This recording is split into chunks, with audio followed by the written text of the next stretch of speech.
Oh, live.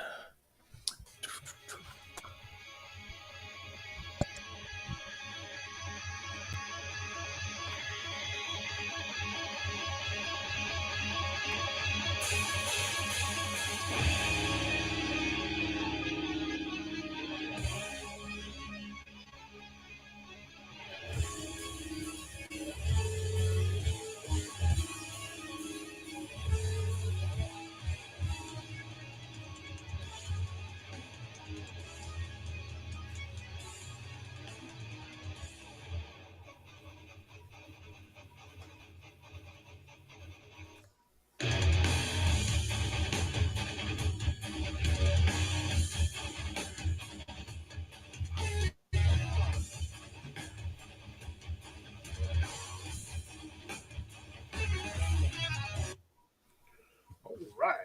Welcome to another episode of Metalheads Night special edition, I guess you could say, since it's Thursday night, not a Friday night. So That's right.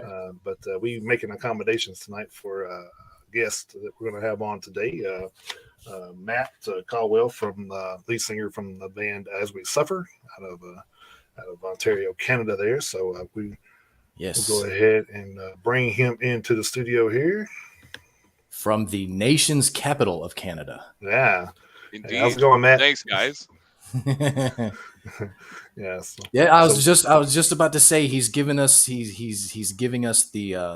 wine treatment. He has already settled in for his Thursday night. That's right. He's got it. Man, he's got it. We need to get him and Jens from the Deface hooked up. They could talk wine. Yeah. Fantastic. Yeah. I thought about grabbing a beer before the show because I went to a party last week and it was cheaper to buy a 12-pack, and I don't drink that often, so it's kind of like I'm gonna have to do something with them pretty quick. So, well, I got a beer.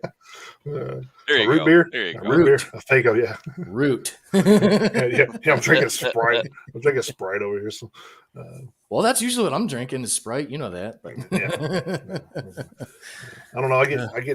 I can't do a Decibel Geek podcast. I get too lit like that with Aaron, and God, you don't stand a chance. You do not stand a chance. I guessed it on their show a while back, and he was six in, and I'm just like, he said, I don't even know how many I drank. I said, it was 6. I was counting. Which I know Aaron from a long time back, but it was pretty funny.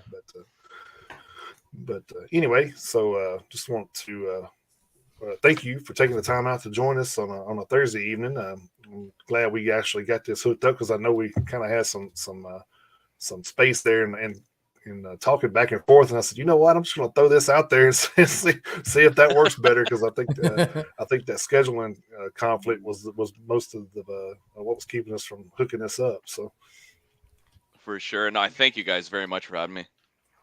Oh, it's absolutely our pleasure. Absolutely our pleasure. Especially getting to talk to you on the heels of the new album that came out back in April, The Fallen Pillars. Phenomenal new album. And we just want to thank you for being our first band from Canada on the show too. So that's yes. Really? That's awesome. That's a pretty big deal. Awesome. So yeah, we're trying to hit all 7 continents. I don't know how many bands are in Antarctica, but you know. There's got to be one. There's got to be one. Yeah. Well, I mean, there was at one point. We know that they didn't stay very long. So they moved somewhere warmer. They did. California, I believe. Yeah. Anyway, I want to kind of ask you, because that's kind of one of the things I wanted to talk about is, and I think Chris kind of summed it up for me, but I know like some of the places I looked for you guys with stats and all that good stuff was they kept saying Ottawa and then Ontario and then Canada, and I'm just like, and Chris was like, well, that's kind of all the same thing. I was like, oh, okay, well, he's a big hockey fan, so he knows that stuff more than I do. So. Yeah. Yeah, I was telling him, I was like, well, Canada is kind of like a suburb of you know, Ottawa City is the capital of all of Canada, and then Canada is kind of a suburb because that's where the Senators play. And like Jason said, I'm a huge hockey fan, so I've seen plenty of I've seen plenty of games, you know, from Ottawa on Hockey Night in Canada and shit like that. So I was explaining it to him. So, right on. There you go. Yeah. Yeah. Canada is definitely a suburb in Ottawa. Yeah, for sure. I'm actually hoping to get out that way one day, because I haven't been to Ontario in a long time. I mean, when I was a kid, I'm originally from just outside of Detroit, so we would hop over. Over the.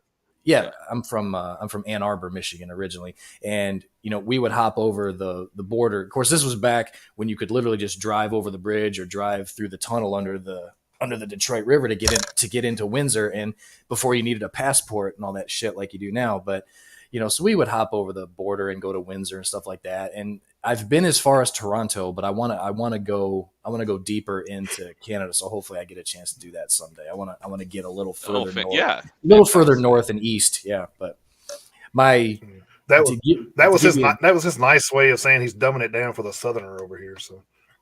I am absolutely not saying that. Knock that shit off, man. Knock it off. Well, hell, what am I going to say? I'm outnumbered on this show right now. So, well, I mean, I am half French Canadian, so I mean, I guess technically you are outnumbered. It's kind of like when you get into the middle of a crowd and you ask them who won the Civil War, it kind of depends on the crowd you're in, So right now the Union won. I'm just saying. I don't feel like getting beat up. Well, Matt doesn't care. Well, I know. But... Yeah. He's couldn't give a shit. Yeah, we were just watching from afar at you dumb fucks. Yeah, exactly. Yeah. Anyway, I just want to kind of get an idea of how this project came about. So, sure. Yeah, absolutely. So we formed officially as We Suffer in 2018. We had been playing as a cover band before that. We did, stuff like AFI and Sublime and White Zombie, a little bit of Rise Against and all that kind of stuff. So we started that way. Oh God, 2016, I think. And then in late 2017, early 2018, we're just like, no, we want to do our own material. We are all basically in bands before this one, and so we just wanted to branch out and do our own thing. We could all write music and what have you. So in 2018, we formed and started writing what we wanted to do, and I guess it was mid 2019 where we had enough material that we're like, this is almost an album. This is almost an album's length. We probably had a bit more than we did now, and then we whittled it down. And then by late 2019, we hired a second guitarist, Derek, and we booked with Dark Moon Productions in Ottawa, they specialize in the heavier sound. And so we started out largely in sort of the punk hardcore vein, and then gradually started moving more and more heavy. And so in 2020, that fun year, we decided that we were going to enter the studio, and we booked with Dark Moon, and we finished the album during the pandemic, and just sort of like released it locally, kind of thing. Then got signed with Wormhole, and did the official release this year. Cool. Very nice. I was noticing like on YouTube they had some stuff that was saying like 2021. I'm like, oh wow, this album going on for like 2 years, like it's crazy. And I kind of put the two and two together and figured it was a pandemic that kind of put us. Yeah, definitely, yeah. The pandemic kind of screwed everything up. Oh yeah, it shot us in the foot. We had festivals booked and a whole bunch of stuff in 2020, and it just all kicked the bucket. So that was one of our main concerns because of what we do. We kind of took this role on as getting the lesser known bands, trying to kind of push to help them get out there more. And I think that's kind of like Yeah. we were worried about. Okay, I mean, how many of these bands are going to survive this? Because I mean, some of these bands just had debut albums in 2020, and and luckily, I mean, a lot of those bands have gotten their sophomore albums out now, which is great. So luckily, I guess Right. it just gave them more time to write and record, so which was a good thing. I mean, but now we're not, For sure. we're like getting saturated with stuff at this point. It's like we can't even keep up. So Yeah. which is not a bad sure. thing. Yeah. No, it's true though. I mean, I have seen an influx in music of all kinds, right? And it's funny you bring up sophomore because we're in the studio now recording album 2. Wow. So Nice. yeah, Very nice. yeah. So that'll be coming at sometime next year. But we're Nice. working hard on that one. So I actually did the review for the album, and like one of the things that I didn't realize when I was doing it until a few days later, I said, this is kind of funny because I don't think I found a Suffer band that I don't like. So it's like, right, because I actually did a Left to Suffer album review last year, and then of course I've always kind of followed make them suffer. Make them suffer. Yeah, exactly. Yeah. Yeah, they're great. Yeah, they're both great. Yeah, well, that's true. Yeah, not bad. Well, it's kind of it's actually funny that you mentioned that because we also talk about bands that have AD at the end. They're all kind of pretty good too. Yeah. Yeah, haven't really heard one yet that I didn't like. So I mean, it's like you take your name and you put AD at the end of it. It's like a formula for success. I guess, yeah. I don't know what it is. But so we're gonna wind up having an AD festival. All the AD bands. Hey, you could, yeah. There's enough of them. I'm pretty sure. Oh yeah. Hell, get all the Suffer bands together and the AD bands together and call it Suffer AD Festival. There you go, man. I'm in. We're just marketing geniuses over here, man. Hell yeah. Hey, it's going to be on video. It's going to be recorded. So hey, if it ever pops off and we don't get credit for it, all right, it'll be time stamped June 29th of 23. I refer you back to June 29th. That's right. 2023. That's right. I'd like to offer Exhibit A, our interview with Matt Caldwell. Well, you will clearly see the three of us put it all out there.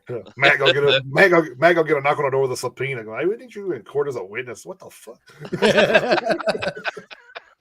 He's like, son of a bitch, again? I'll do it too. He's like, I wasn't there that night. I don't know what you're talking about. I was at home drinking some wine, and I have an alibi. So you guys were originally a quartet then? You hired Derek? Yep. Okay. All right. So we were a quartet at first. We started off like I said, doing like, some fun covers. We did a couple of shows as that, and quite quickly wanted to write our own material. In 2018 we hired Chris Nunn on drums. So he was our original drummer for As We Suffer. Before that, it was a guy named Andrew Sheldrick. He was great. Like his skills with like sort of like the covers, like the rock and roll stuff, was awesome. But we're getting into some heavier stuff, and we took Chris on at that point, and went the more punk hardcore vibe. Mm-hmm. And then recently, so our lineup now has changed a little bit from the first album. Oh wow! So now we have Tim on drums, and we have Rob on guitar instead of Jay. Jay left a couple of years ago to just basically do his own thing. He wanted to start a family and all that kind of stuff. And he's he actually wrote a chunk of the songs on album 1. He's incredibly talented. So yeah, we now have our sort of ensemble that we're writing album 2 with and recording album 2 with, and album 2's turned into a very different beast. It's a lot heavier. It's incorporated. So in terms of songs, if you think of the Fallen Pillars, the title track of the album, that song, elements of that are in album 2, and some of the heavier elements of album 1, but it's gone a bit of a different direction, intentionally so. So yeah. Well, that actually kind of makes sense because I actually thought when I because like Jason said, he was the one who originally listened to the album and did the review on it, and I picked it up and listened to it thereafter, and I've actually been listening to it all week on repeat, believe it or not, because I like what I like to Nice. do is well, I mean, based off the review, it was I had to listen to it really because with the review that he gave, I was like, I need to check this out, and then Right. listen to it the first couple times, and really enjoyed it. But then what I like to do is I like to try, if I have time, I like to try to really listen to it over and over because then certain songs start to like, Resonate. some start to resonate, some start to rise, and Right. but the album as a whole for me, it's actually kind of makes sense talking about where your second album was going, because I actually thought when I was listening to the album that the album got heavier as it went along, and then by the time the title track came at the very end, which I thought was a very smart choice, by the way, putting the title Thank track you. at the end. I liked the placement of that. It was kind of like the crescendo point of the album right there at the end, kind of just peaked right there at the end, and I just like the way. Of course, the whole album's heavy. I'm not trying to say that it isn't, No, but it's I just get still, you. I get but it you. still just kind of seemed to start here and just elevate it, and it just peaked right there at the end with the title track. And I like the way it went. So, you having said that, it sounds kind of like a sort of like a microcosm for where your guys' career is heading. So, Oh, that's cool. I like that. So that's by design. So the album is a concept album. So the Fallen Pillars is a concept, and it goes directly into album 2. Okay. And album 2 is also concept, and it's sort of tells sort of a basically the idea of the Fallen Pillars. I should probably start with that. Is that comes from a friend of mine named Nadav. He told me about this concept when he has a belief or a thought or what have you that's in his head. He attack it. He likes to counter it, and so he envisions this pillar. And he envisions this pillar, and every counter idea he takes, visually in his head, I guess, takes a sledgehammer to it. So every counter thought, he's hitting this idea, this belief. And as that's occurring, the pillars that fall are not true. They do not hold up. These are false beliefs. These are, they're untruths. okay. And so I wanted to make an album that's sort of basically looking at society, people in general, our institutions, our structures, and basically focus on everything that is, a fallen pillar. And that's sort of where it started. And the story starts actually from malicious compliance and ends with caustic as the first song. But okay. All right. musically, it ends on the Fallen Pillars because of the way the Fallen Pillars sounds. So I got you you. can look Okay. at it either way, but yeah, it starts with that. It starts with malicious, technically speaking. It's just a nicer way for him to say we wrote this about the United States. I'm just. Well, I mean, I mean, you probably wouldn't get too much of an argument from us, but it's more. That's hilarious, but it's more the idea of anything, Sure. any structure, Right. any political. And I don't like to focus on politics and all that shit. Nah, I find we hate politics. So. Yeah, we do. cheers. Yeah, I'm not a fan, and I like to explore ideas that aren't just limited to politics. Like it'll creep in here and there. Well, I But mean, it's hard for it not to. Yeah, it's hard for it. It's part of yeah, it's part of every country's everyday life. I mean, no matter if you're dealing with a king or a queen or a president or whatever, it's all part of their everyday life. So, and you're not going to find anybody that likes their leaders. So, especially me, I have a problem with authority. Anyway, I have a problem with authority. Period. So, not too much. Agreed. Yeah, not too much. Which is why we're probably metalheads. So, I think they. I think so. I think in part they kind of go hand. Yeah, they kind of go hand in hand sometimes. I think that's one of the things we hate about seeing like these guys like Nugent and them on. I'm like, dude, you're like contradicting everything that this music was created for. Like right now, it's like just shut the fuck up. That's a great point. So that's a great point because when you start pushing an ideology or a belief system, politics, what have you, in music in a very literal sense, it becomes propaganda. Exactly. So yes, it absolutely does. Yeah, I try and keep that shit out and speak on my own experiences, but try to make them a bit more universal than just solely focused on this shit that happened over here and we hate this guy who's in office now or what have you. Like, I don't care.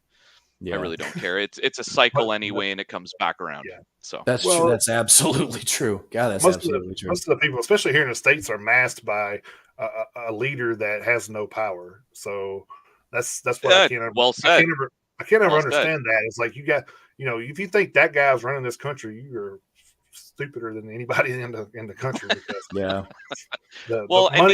money runs this country. The millionaires and billionaires run this country. So yeah. Well, it is quite the huge reality TV show. I will say exactly. That. Yeah, it absolutely is. Yeah. And just as a reminder, since we're talking to somebody on another country, it's like a lot of people in this country be like, we hate it here. So, a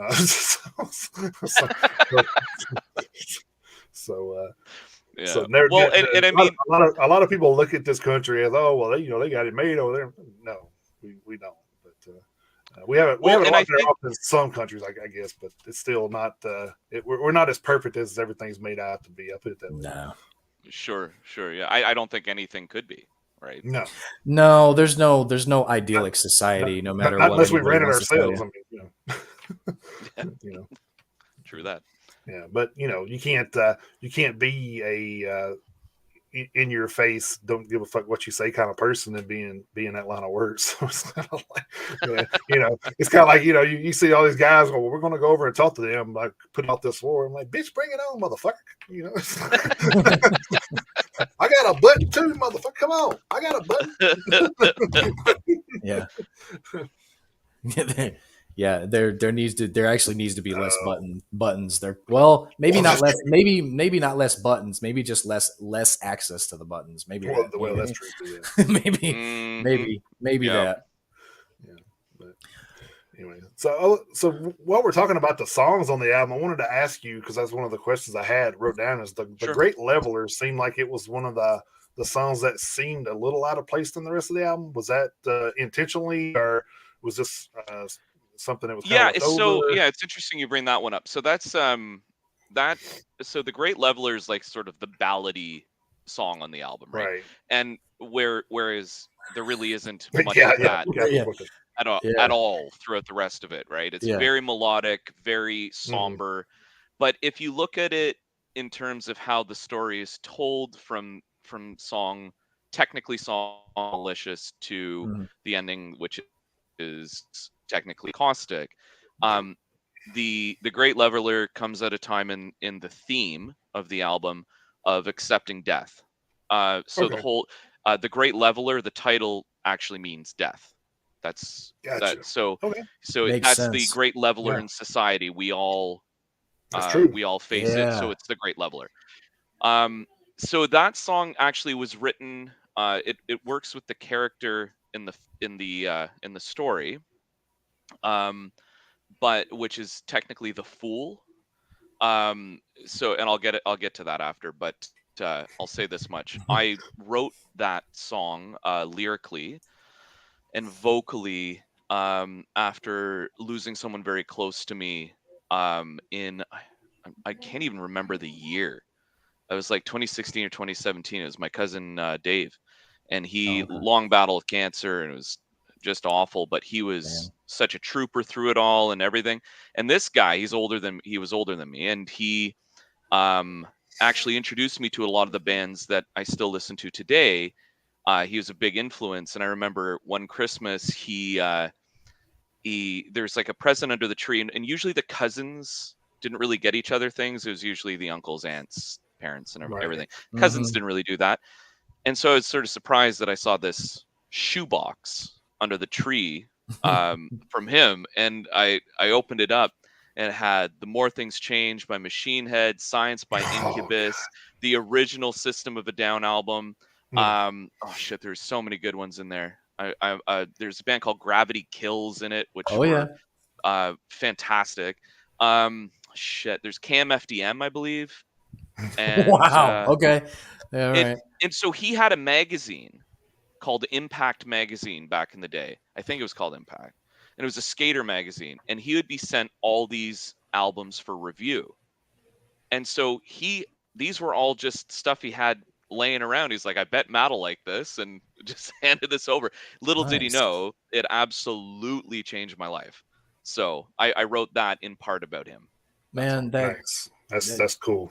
Yeah, it obviously sucks that the inspiration had to come from something like that, but yes, for it to be something cathartic like that, I think that's like one of the things that I try to tell people a lot too. Is like the way you treat someone in this world, is going to depend on how many people show up at your funeral. I mean, because you don't want to have your family going, well, I don't think I know 6 dudes that'll carry this sorry son of a bitch. I mean, seriously. I mean, that's I get you. And I've seen it, man. I've had people reach out to me, and I'm not even family to these people. And they're like, dude, I can't find my pallbearer. And I'm like, dude, I will do it if you need me to do it. But it's kind of like, wow, that's just crazy to have to go outside a circle like that. I mean, even with family, like, family's going to shit on you more than anybody in your life. So, I mean, it's kind of what they're, I think that's in their description. Honestly. No, it is 100%. And I was very fortunate enough because I had never told him how much that experience meant to me. But shortly before he passed away, I remember getting to see him again. I hadn't seen him in years. They don't live in town and what have you. And he came into town for something, and we all met up. And I got to actually be like, listen, I just got to tell you one thing. And he was already quite sick and going through it all and everything. But it meant a lot to him, and it meant a hell of a lot to me to actually be able to express that to him. Like it's such a big deal to those moments that really impact you, although it can be a little awkward to say it, maybe they're so important to let out. Because that made him feel like his life meant something to you. So, that's he had a huge impact, and it's kind of a lesson, in general to, if you have something to say, I mean, take the time to say it, and make sure, you make sure that if you've got something you need to work out, you should probably do your best to work it out when you have the chance. Cause I mean, hell, you never know when you're not going to have the chance, and no one wants to be, and you hear it all the time. You'd be like, fuck, I didn't have a chance to say this. I didn't have a chance to say that. Didn't have a chance to say goodbye. Didn't have a chance to say I'm sorry, whatever it is. It's just, so say it. Yeah, you gotta say it, because I mean, hell, like I probably should have asked. I'm allowed to swear on this, right? Oh yeah, definitely, absolutely, yeah. Okay, good. Yeah. Good. Yeah. We're live. They can't do anything about it. That's true. That's true. Yeah, we set all of our shows explicit, so we're good. Yeah. Oh, excellent. Yeah. Excellent. Of course, I would also find it ironic at the same time if there were any metalheads out there that upset about profanity. Oh, right. What albums are you listening to? This is true. I mean, I used to buy my metal albums back in the day based on the fact that it had the explicit lyrics. Same, right? So. Same. Yeah, thank you, Tipper Gore, for Exactly. Yes, Yeah, absolutely. You increased so many album sales when you did your stupid shit. So The absolute irony of that is amazing. It is, oh, yeah. It's fantastic. Yeah, if you would have just kept your damn mouth shut, just keep. Well, we all know people in this country can't do that because if we wouldn't be in our situation that we're in and having to get certain topics posted in our face every day, if people would just shut the hell, I'll say this. I'll say this without saying names. If they would have just let some certain guy do 4 more years and be out of their hair, they wouldn't have a problem. But no, they have to keep some certain guy and keeping him relevant in the news, and so stupid. Like, just deal with 4 more years of shit you don't want, and you'll be done with the guy. Just wipe your hands from him and say, "Fuck, you can't do nothing else. Bye, see you, hit the door." Yeah, it's an interesting perspective on it. That I hadn't thought of it. Just like let the baby have his bottle kind of thing. Yeah, just let him do it. I hadn't thought of that actually. Yeah, because once he did it 4 more years, just let him do it. Yeah. You know what? But now you're in a situation where if he gets reelected, he can still do another 8. So.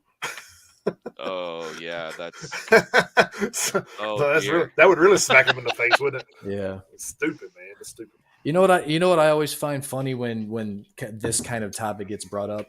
I'm always reminded of that show Married with Children. Do you remember that show? Oh God, yes. Yeah. Well, oh yeah. Yeah, well, the funny thing is when that show first came out, when it first came out, the ratings were atrocious. Yeah. And if I remember correctly, Fox was like, of course, I don't know what channel it would have been on up there, but it would have been Fox. Would have been Fox. Okay, so I think Fox, I believe, was like this close to canceling it, and then one day this uppity housewife decided to write a letter to the network talking about how offensive she found the show. And then when word got out that somebody wrote complaining about the show, people were like, we got to see what the problem is. And it took off.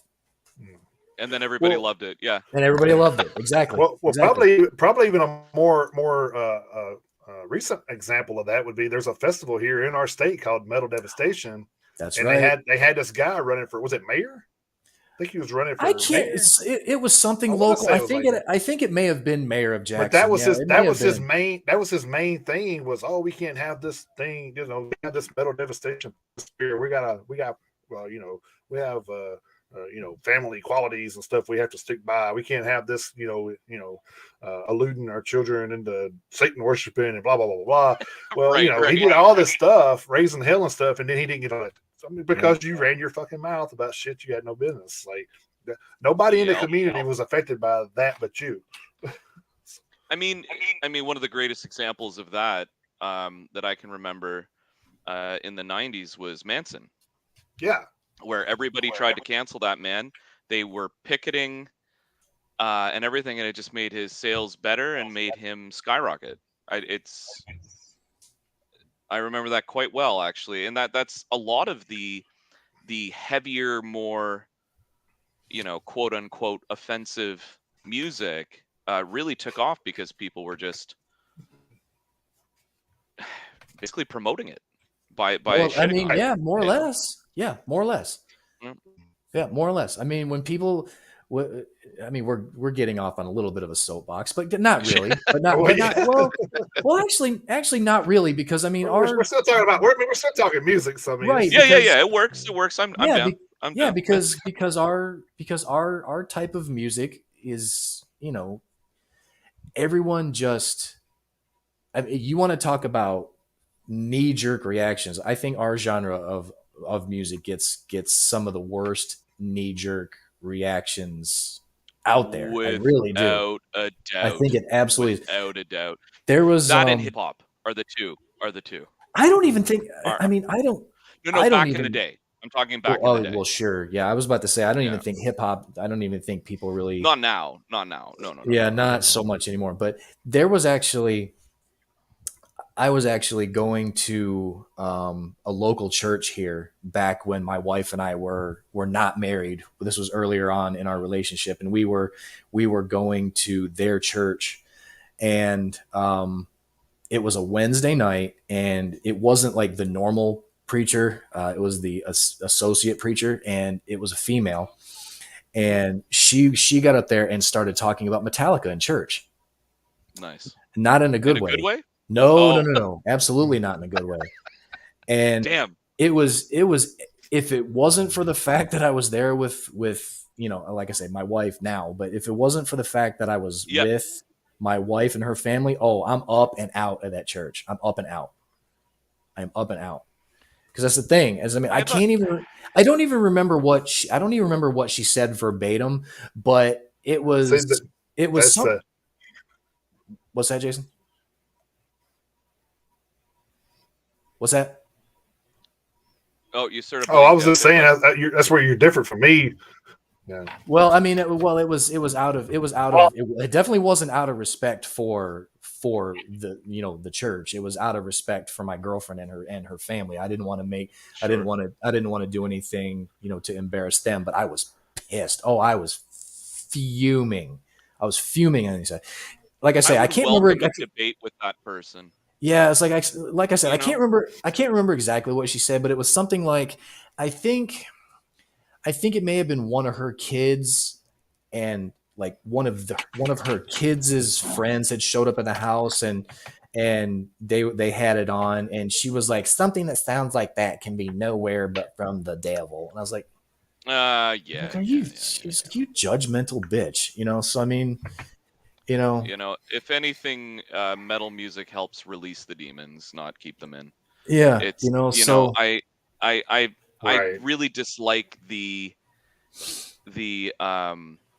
uh, negative response to any type of music. I mean, it's okay, you don't like the sound of it, fine. That's absolutely understandable. You don't like it, you don't like it. That I can sure, totally agree with.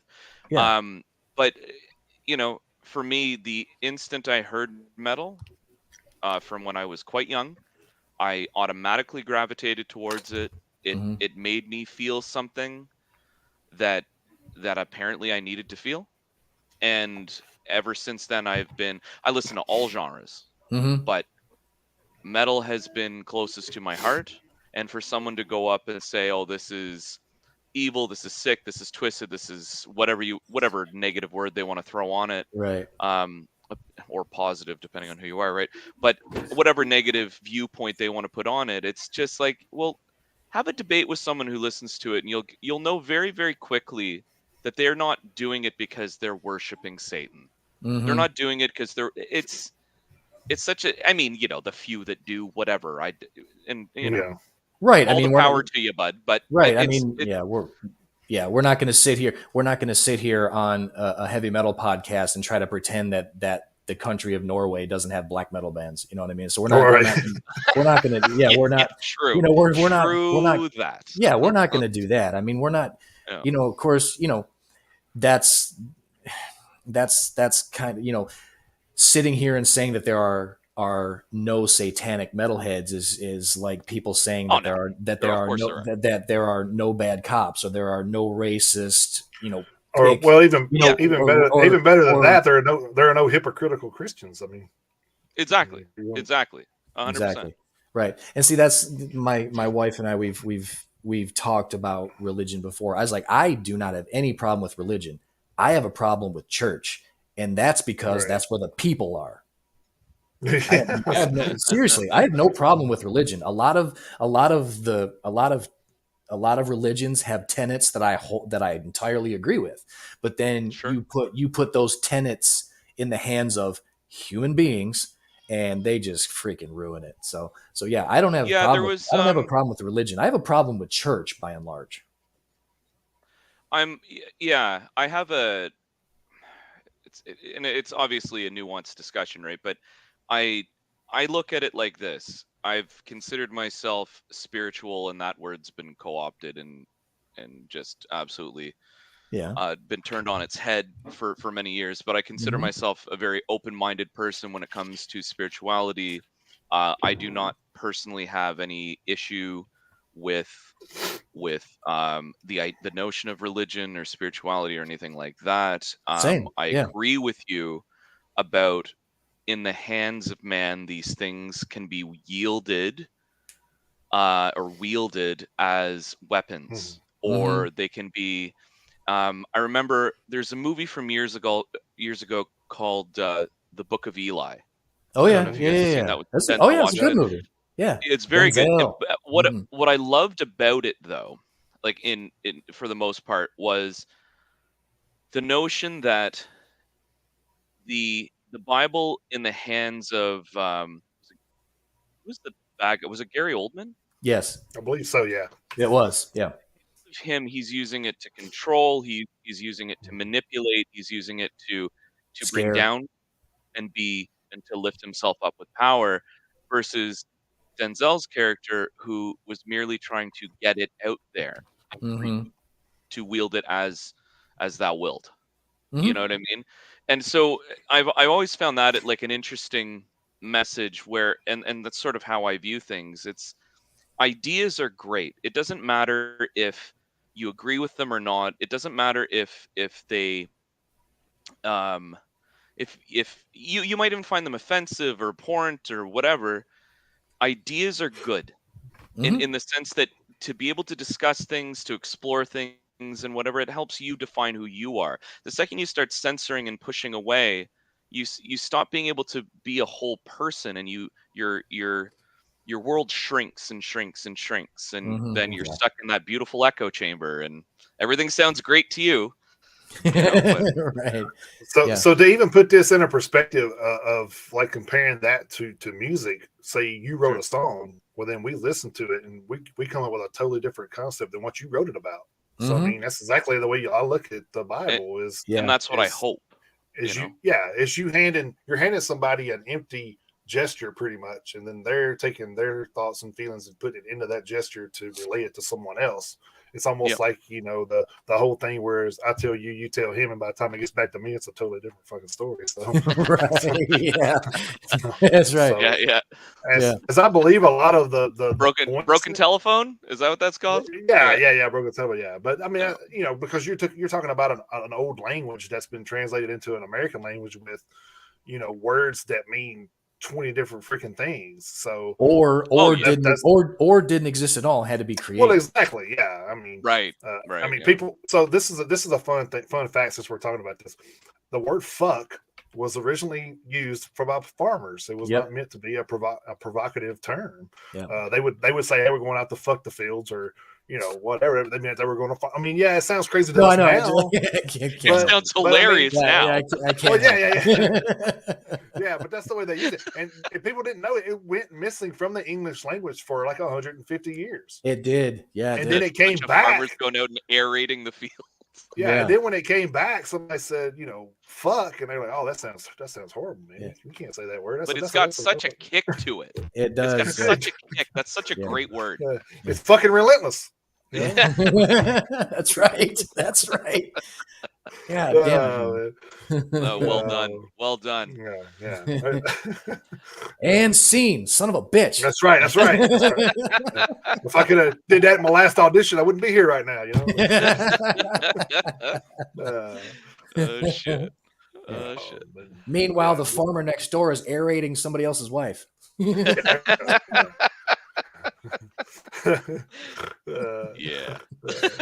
That's funny. Well, I mean, if you think about it, though, if they were saying words like that, that's kind of where we kind of reverse that in our language and say plow a lot of times. I'm gonna go plow this bitch, That's funny. That's true.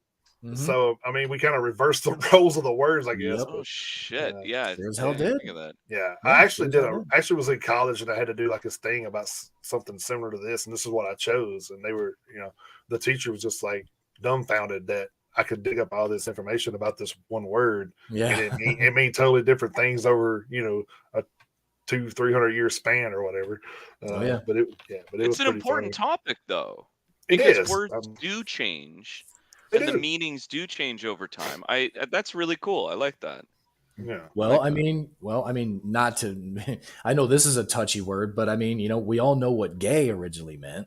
Well, right. Yep. Yeah. So yeah, for sure. Totally different. Yeah. Totally different. Very different. Totally different. Yeah.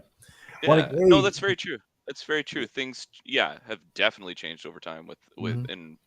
in relation to that kind of stuff for Well, I sure. mean, you just say if you found like an old ledger from like 1700s and you read it, it would probably mean something totally different to you now than what it was meant when it was Oh, written. So, 100%. Mm-hmm. 100%. Again, that's one of the reasons why I very much dislike censorship, especially mhm, when you're talking about things from the past. Um, I think that it's important to understand context and be able to sort of get past our notions of what how we're viewing things today and Mm-hmm. be able to apply.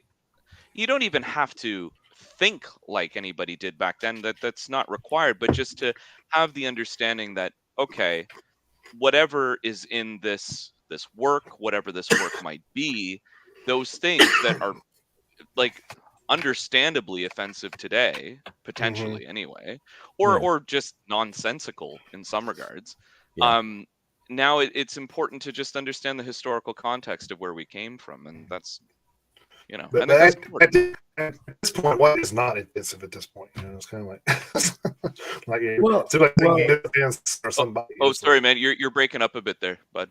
oh, yeah. sorry, I think it's my connection here. Well, I mean, it's basically what you're saying, Matt. It's like it's a microcosm of a bigger issue because I Mhm, mean, and it happens it's happening a lot everywhere. But I mean, to kind of narrow it down to the United States. I mean, you know, there's this constant like removal of like this statue and that statue, and we got to change this memorial, or we got to move this monument because this group is Sure. offended by something that used to happen. It's like, look, if you try to erase history altogether and pretend shit didn't happen, shit's going to happen again, and it may be even worse and last longer. yeah, So, It's a and very good point. we joked about it earlier in the show, but I mean, Jason is originally from down here. I'm originally from up north, you know, Yeah. but even being from where I'm from, I don't approve of like there's a lot of statues and stuff that have from the Civil War Sure. Sure. that have been taken down here, either taken down completely or moved to where they can be viewed privately and stuff like that. I don't agree with any of that. I don't give a shit. Of course, I'm from the North. I wasn't alive when the Civil War happened. Jason wasn't alive when the Sure. Civil War happened. So I mean, right now we're all one United States. But at the same time, I think it's important to remember what happened. It's important to remember what happened and why, and to make sure we don't go down the same road. I don't see us Yeah. having another civil war, but at the same time, God, hopefully nothing not. nothing nothing is ever guaranteed. But if you try to completely,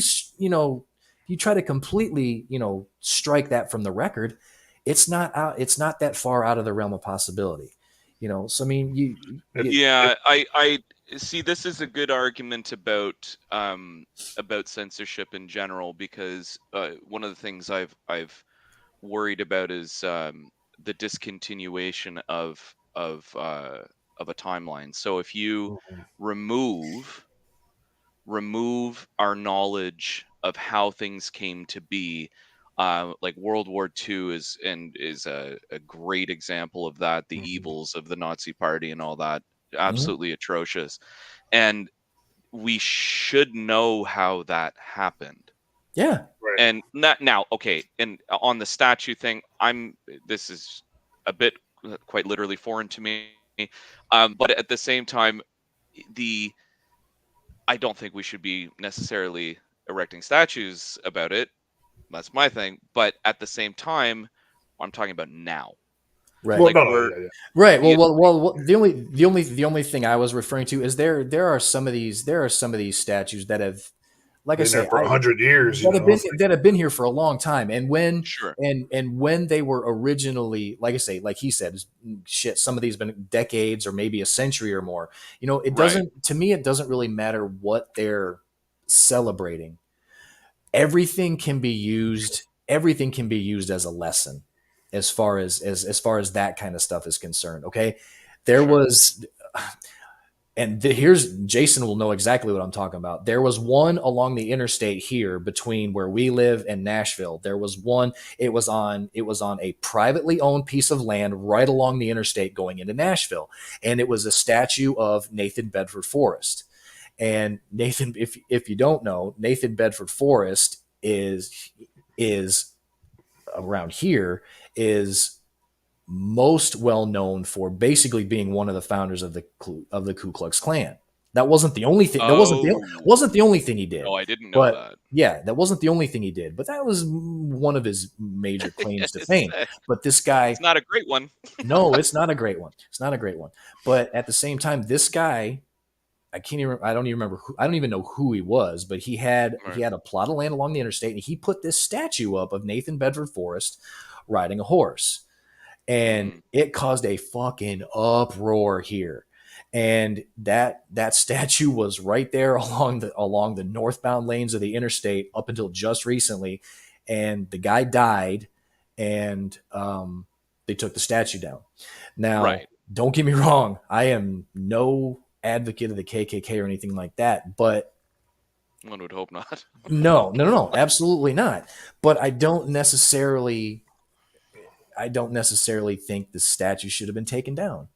So, And the sad part of that story is people know him for that. They don't know him for being a born again Christian after the fact and going right, out and telling people about the errors of his ways. yeah, They don't care. They don't care about that.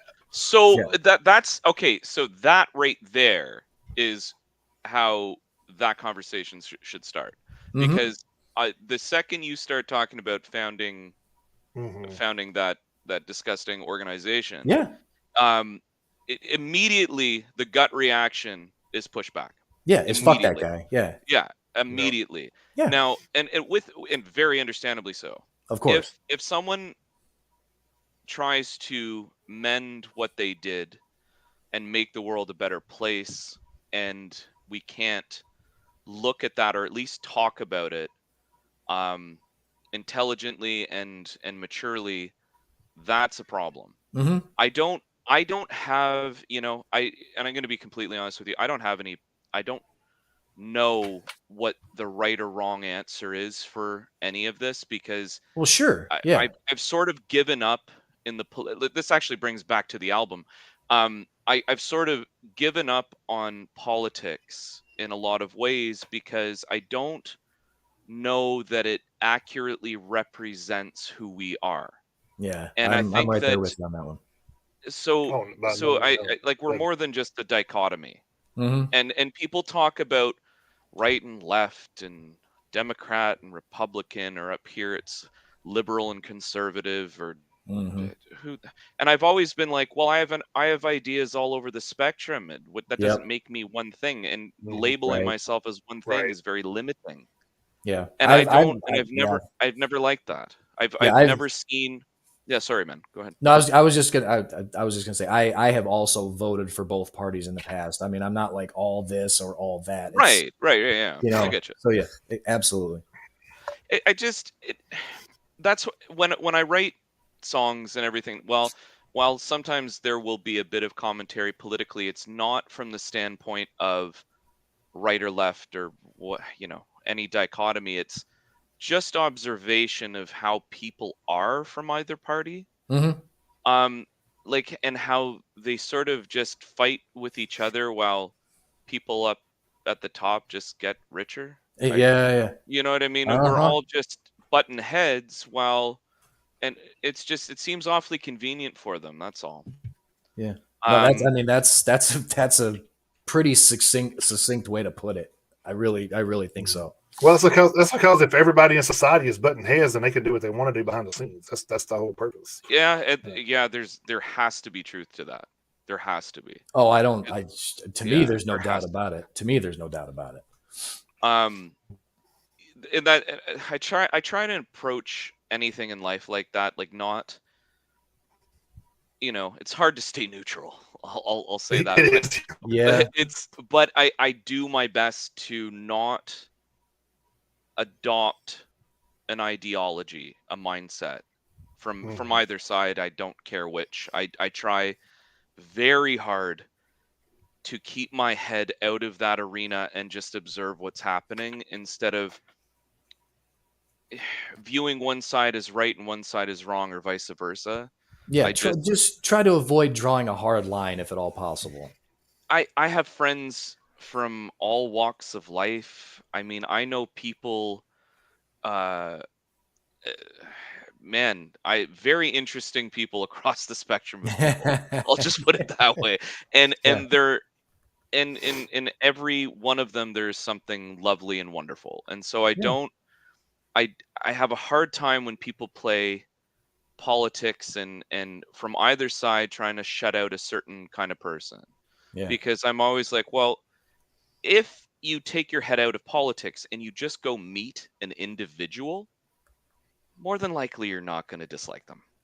You yeah. can have, obviously there are assholes out there Of 100%, but I course. just mean in general, Oh my yeah. whole idea of humans is people can be terrible, but an individual is largely awesome.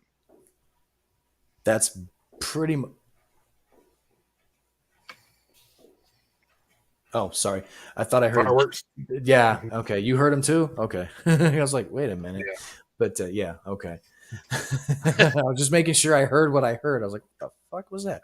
Or you But guys, yeah, because you guys have July 4th coming up, yeah, yeah, pretty right? much. Yeah. Yeah, The Yeah. fire. Yeah. Well, I mean, if you're a South, it's the fourth week because the asses shoot them all damn week. So Yeah. And then I've also got the cat trying to get in here too. So I didn't know if it was. I got fireworks over here. I got the cat over here trying to get in. I got I got background noise all over the place. so yeah, so Matt I heard so you. so Matt, have you been the primary songwriter, the entire time, even back before the band? No, so I focus on vocals and lyrics and the story. So the thematic elements of it, I only fully wrote one song from album 1 musically, which is Concrete Fist. Okay. So the rest of the album I I give my input, but that's about it. I try and let, and when Jay was in the band, I just said to him, like, when we were, a quartet, I just like, dude, just do your thing. Same with Ryan, our bassist. He wrote a bunch of tracks on the album too. So like, you guys just do your thing. Here's what I'm looking for the story. If you guys can do something like that, and they never disappointed. They know intuitively if I say, and especially like writing album 2 right now with the lineup we have. I sat down with our one of our newest members, Rob Bell, and he and I, uh, at the beginning, he's like, "Well, what do you sort of want me to write?" And I said, "Well, this is where the story's going. This is the concept I'm looking for. I want you to have room for me to actually sing and room for me to growl and scream and all that. Um, can you do something in the vein of this and this?" And he goes, "Absolutely." Comes back in a couple of weeks. He's like, "Here you go." He slayed nice. every time. Same with Derek. Same with Ryan. Like they all just, yeah, they intuitively know. They intuitively Now, know, which is a wonderful thing to work with. Let me tell you. yeah. So now, as far as the vocal style, Sure. self taught, kind of self molded your vocal Um. style. No. So I'm a trained opera singer. Oh, wow. So Oh, I've taken okay. lessons. So originally, yes, I was self-taught, but we're talking when I was like, you know, quite young, to about 15, 14, 15, and then I went to a classical music teacher, and who I still see to this day, actually. Um, Yeah. so she taught me. So her name's Yuriko Tano, and she taught me technique for opera and musical theater and all that kind of stuff. And then I applied that eventually to metal. And my other teacher, Jose, from the same studio, he taught me how to basically do the screams properly. And he both of them were world touring opera singers and composers. And what I was really impressed, because he's just like, okay, I'm going to teach you how to scream. He doesn't scream. He doesn't do metal, anything like that. Yeah, But he's just sure. like, just based on what the vocal cords do. Mm-hmm. And I took that and applied it to what I do with As We Suffer. Was there much difference that you found, or was it just kind of?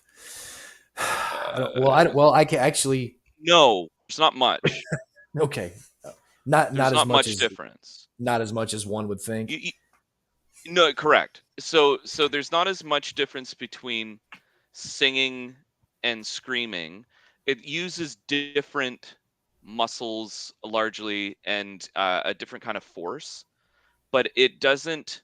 Your vocal cords don't change that much. You manipulate certain areas of your throat and blah blah blah, but in order to do it properly, you're still using your diaphragm, you're still using your chest, you're still using all of the things that you would normally use, um, in order to not damage your vocal cords. Because if you Yeah, damage your vocal cords, you're done. absolutely. It takes months and months. I remember when Matt Heafy from Trivium messed Yep. up his vocal cords, and that guy is trained. Mm-hmm. Mm-hmm. He's got an incredible voice, and he's trained, but Mm-hmm. he just in the process of doing screams a little bit improperly. I think that's what happened, if I remember correctly, because he had to Mm-hmm. change his style a little bit over Yeah. Yep. albums to come. Yeah. And he blew something in his vocal cords. Terrible It thing to have is. happen. It is. It kind of makes sense that you would bring that up, because I mean, we've talked on the show many times about about Trivium's evolution as a band, but Mm, more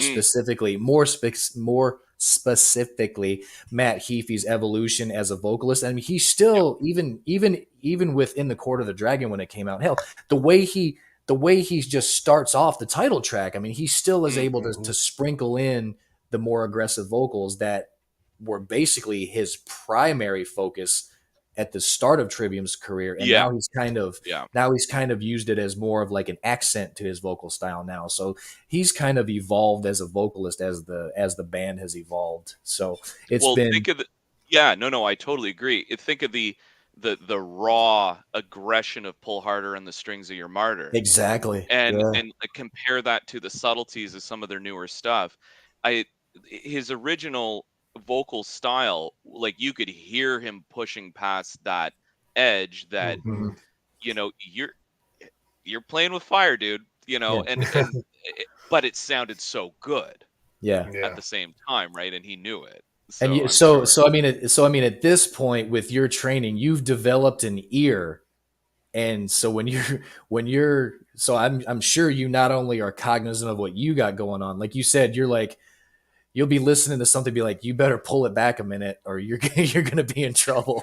Yeah, I've watched this shit live, man. Where I'm watching, I'm like, oh my god, dude, just like, and you can hear the strain because they're pushing so Mm-hmm. hard and they're trying to compete. This shit. I feel so bad for vocalists because um, uh, when you go to like some dingy venue or some smaller venue, not all of them are dingy, but some smaller venue, and their sound Right. quality isn't the greatest, or they can't really match the drums and the guitars with the vocals, and then the Yeah. vocalist, his instrument is himself or Yep. herself, and so when they're pushing so aggressively to try and compete with all the sounds going on around them, they're liable to screw their voice up. And I realized over time, I'm like, you know what, if they can't hear me, they can't hear me. I'm not gonna damage myself trying to compete, because Right. a lot of the times in smaller venues, they're not some of the people are not exactly trained to be able to mix things perfectly. Let's just put it that way. I'll be Mm-hmm. diplomatic about it. Well, yeah, I mean that's a good way to put it though, because I mean we've actually we've talked to some other guys who have said that kind of thing. Yeah. So yeah, I mean I don't think you're, I mean I don't think you're you know your diplomacy is that far off. I really don't. I mean I don't know from experience, only just from what we've heard from some other singers. Sure. Yeah. I get you. Yeah. So we're talking about that, kind of curious. I know what I Oh, heard when wait, I sorry, listened to the man. album. Sorry, man. Yeah, You're breaking up a little bit there. It sounds a bit like a digitized voice.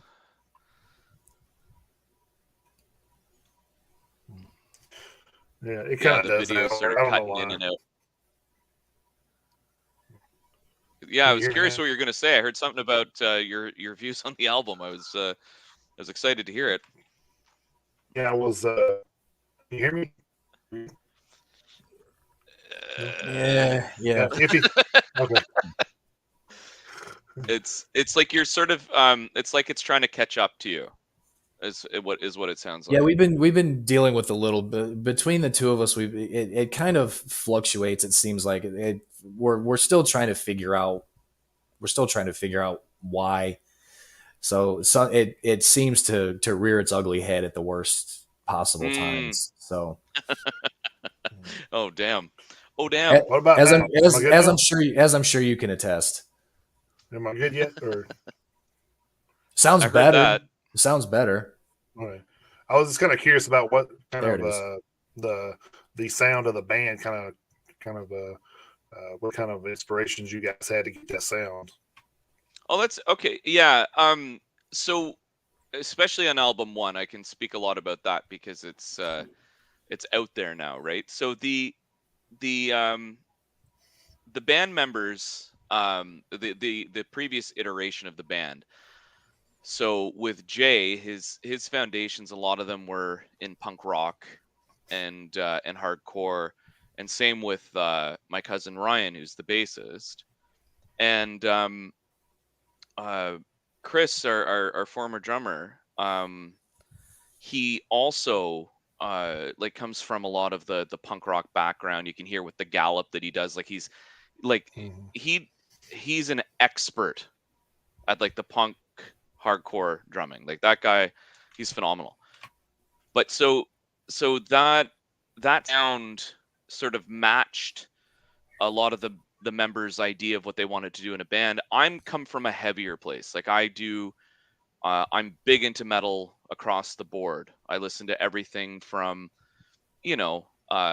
sort of the Cannibal Corpse style, Deicide, all that kind of stuff, all the way over to the more melodic and softer side of metal, and so and everything in between. So I listen to everything, but metal has always been my thing, and so a lot of the metal elements came from me, and the punk hardcore, a lot of them came from Jay and Ryan specifically. Chris a little bit, but he a bit more proggy. So Chris actually wrote Shadows Cast in White originally, and Invade the Host on the album, which have a little bit more of a proggy, unique feel to them, which we were sort of looking for a couple of tracks. And his main influence was like Propagandy. I'm sure you guys know Propagandy. So that was like his background. One of his favorites was definitely them, and so you can sort of hear a bit of that influence in his tracks. And whereas Jay wrote, and I'm just gonna try and get this right, Caustic Paradigm, Scatter the Herd, The Great Leveler, and give me a second. There's one more he wrote, I think. I'm just trying to remember. But anyway, and then Ryan wrote Malicious Compliance. And I mean, we all take turns writing different aspects of each song. Mm-hmm. So it's Sure. not Yeah. like Yeah. one person wrote one track, but Mm-hmm. in terms of like the main structure, I believe Ryan did like Malicious Compliance, Fucking Relentless, High Tide. I did Concrete Fist, and Derek did The Fallen Pillars. If I'm missing anything in there, I don't know. But yeah, I feel like I know the album, and then anytime I listen to it, Open Letter. That's the one I'm forgetting. Yeah. I was forgetting one. That was actually the first song that we made as a band. Was Open Letter. Nice. Oh, cool. Yeah. Nice. Yeah, I think that was. Yeah, I think after, like I said earlier, listening to it like over and over, I think Shadows Cast in White, I kind of elevated itself above the rest, because there's the what really started to stick out to me was, I don't know where it is in the song, like as far as time wise, but there's that one part where it goes da da da da da, and that part, Oh yeah, God damn it, that part of that song, just I was just like I say, the 5, 6, 7 times I listened to it, like it got to that part and I was like, here it comes. And then so I was like, yes, it just started really just sticking out to me. I was like, God damn, dude, just that, so, and I like that, because whether it's a song in its entirety, or just like a certain riff, or a drum line, or just something with the tempo, whatever it is, the melody, the harmony, whatever, something starts to really bring itself to the forefront. I love it when that happens within an album. So yeah, Shadows Cast in White is probably my favorite song, off the album at this juncture. It's one of my favorites too. It's it's very unique to the rest of the album too, which I like. It's I tried to, in terms of like the lyrical content, it comes at a point in the story, in the theme, where it just sort of worked beautifully, that it would come out, and I feel like the position on the album is really good. Yeah, track 9. I believe so. Yeah, track 9. I believe it was this. Yeah, track 9. Yep. Yeah. So you're talking. So you talked earlier about how the sophomore album coming up is basically a continuation of the theme. Is it going to be an all new extension, or is there anything that was left over that you didn't feel belonged with the first part of the story at the time? That's a really good question. So in terms of being left over, no. Okay. I think that album 1 is a complete statement in and of itself. But the story, as in the character that goes through the story, and basically it's the way you can look at it is it's the narrator. So the lyrics are said by someone who is, you could, if you're going with let's say tarot, he would be the fool. So Okay. album 1 represents the fool in a way where it's like there's like this aggression to him, there's this anger, but it's all sort of still fun. It's all there's this element of a whimsical sort of element to what he says, and it's a middle finger to the air, but he's dancing at the same time. It's that kind of idea. So he's enjoying being the rebel. He's enjoying being the contrarian. He's enjoying being that, and he's going through these pillars of society and destroying them without a care, and getting to the last bit. And I'm just giving you the Coles Notes version here. Sure, but yeah. You know what I mean? And it gets to the end where he sort of understands what he's doing. He didn't have a concept of the pillars at the beginning, and then so he now has a way of rooting out what's true and what's not as he goes through, and then it circles back to caustic paradigm as the final statement, which leads into our sophomore album, which is far heavier, and the character turns from what you could call the fool into the heretic, and that's album 2, and that follows a far more aggressive, far more like takes himself so seriously, and in going through this story, um, and again, it starts with song 2, the story, and ends with song 1, so exactly the same as album 1. I'm doing this purposely, Yeah. and it's a three album arc. And I was just about to ask how far you see this thing going. Yeah. Yep. Yeah, definitely three albums. Okay. Yeah, so it's so we're the way any band works, right? You get done with one album and then the next one you're already Oh, thinking of, sure. right? Sure. Yeah. So that we're already contemplating that, and it's going to go in a very different direction as well. Still heavy, of course, but Yeah. it's going to explore a different side of heavy. That's sort of how we're looking at it. But Well, hell, there's nothing wrong with exploring all sides of the heavy. There's definitely nothing wrong with that. There's nothing goddamn wrong right. with that shit. Not a thing. Yeah. Yeah. So that's sort of the composition of album one. It's sort of malicious compliance being like the full aggression, jumping into the story where you're absolutely fed up with everything that you're seeing and you're just sort of like dancing in the ashes of everything. That's that kind of idea.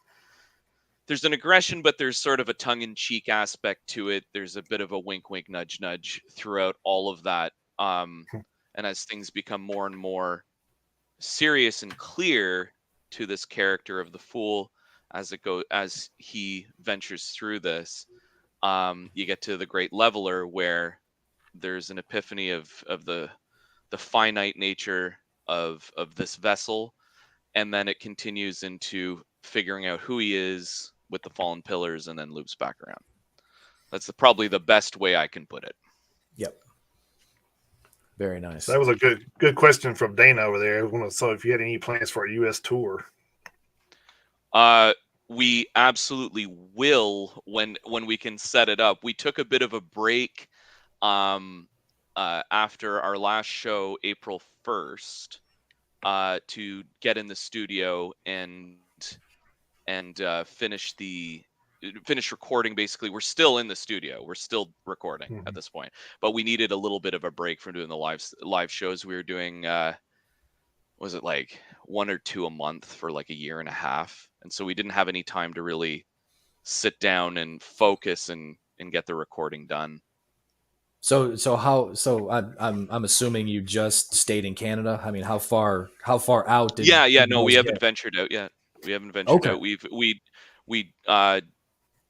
We've been talking with a few people, trying to organize sort of a couple of weekend warrior kind of ideas. Sure. Where you just like plow through a couple of towns and then head back home over a weekend, or just do a week. But we're sort of saving that for when we get closer to the end of album 2 to finalize it. No, that makes sense. That's the idea. Yeah, that makes sense. Well, if you guys ever get down, if you guys want to ever come down to this area, Dana is actually a promoter in the area. So yes, he is. Oh, that's awesome. Oh, yes, fantastic. He is. Yeah, he's our friends over at Metal and Tats. They do a lot of good stuff over there. Yeah, so. They do. Just sweet. Okay. Yeah, they just got. Yeah, Dana just got. Well, not just Dana, but Dana got back a couple weeks ago from taking some local bands down to Florida for the first time. So a little 2-week tour down there. Nice. Yep. Nice. They went down and they went That's to awesome. They went down to a couple of locales down there. So, and he had something local here last year that we actually got invited to. So we actually did our first in-person live podcast from one of Dana's shows that he put on here in the local area here down in Tennessee. So we met. He said they were in Lakeland, Orlando, and Tampa. That's where they were. But we met Dana. Well, we met him through the podcast, and then I think I was actually the first one to meet Dana in person at a concert in Nashville. Yeah. And then, the three of us eventually met all of us in person, and it just kind of took off from there. So Dana's been a pretty good friend for the past couple of years, and he contributes at the Megadeth show. That's where it was. That's right. And then nice. So we contribute we kind of collaborate in cross contribute on each other's platforms. So yeah, Dana's been a pretty good friend of ours for the past couple of years. Very, very good dude. So sweet. yeah, but That's awesome. Yeah, but so yeah, if you guys ever get down here, just That is the plan. obvi- That is yeah, definitely the obviously plan. we'll obviously now, I mean, you know, we consider all of the bands that come on the show. We consider all you guys friends moving forward, and obviously we're gonna do everything we can to kind of keep track and keep in touch, and then get as much info out there as we can. Whether we're promoting the Fallen Pillars or the album 2 when it starts to kind of materialize, and anything that may materialize with you guys up there, as far as, like you say, just going out for a weekend here, a weekend there, a week there. Because on Friday nights, our normal podcast, we have a segment called Hitting the Road, and like every tour that we hear of, whether it is just, I mean, hell, sometimes they're just a weekend, sometimes it's like 4 dates or 6 dates or something like that. We get the word out the best we can. So, if you guys start doing some stuff locally, I mean, we do have people who follow the show from Canada. So I mean, Fantastic. we will absolutely get the word out there as best as we can. We're following you guys on the socials now, Instagram and all that stuff. So excellent. Thank you. Yeah. Thank you for that. So I mean, yeah, well, we're going to return the favor as well, of course. Yeah. So we do the best we can to make sure that the bands who were gracious enough to take time out of their schedule to come hang out with us, that we do the best we can to try to help you guys out. So, much appreciated. We figure every little bit helps, for, kind of a two-way street, really. Oh yeah, absolutely. And the other thing too is there's not enough of what you guys do, which is showcasing the bands that maybe haven't hit a spotlight yet, or a very small one at that, and sort of giving them a bit of a chance to just talk it out and say who they are, and I, for one, really really appreciate it. Well, we think it's really important, Jason. If you want to tell the story of kind of how this whole thing that we're doing kind of comes along, because you're usually the one who tells it, I'll let you tell it. So, but Yeah. we decided kind of really early on when we started this thing that this was kind of gonna be really our claim to fame, is because I'm wearing a Megadeth shirt, I got Slipknot, Machine Head, Testament back there, Yeah. we're all, obviously we're all fans of these bands, but like Jason always says, we know a lot of these stories. So we want to help the bands who are trying to write their story get it out there. So because we're a lot of bands are in their first or second album, like you are. I mean, we started this thing from the ground up, like a lot of you guys. So we feel like we're kind of like, with a lot of the people we've talked to, we feel like we're kind of growing up as they are in a sense. So, so that's kind of figured when we do we've watched a couple of the bands. Go ahead. Oh, man. You're cutting out, dude.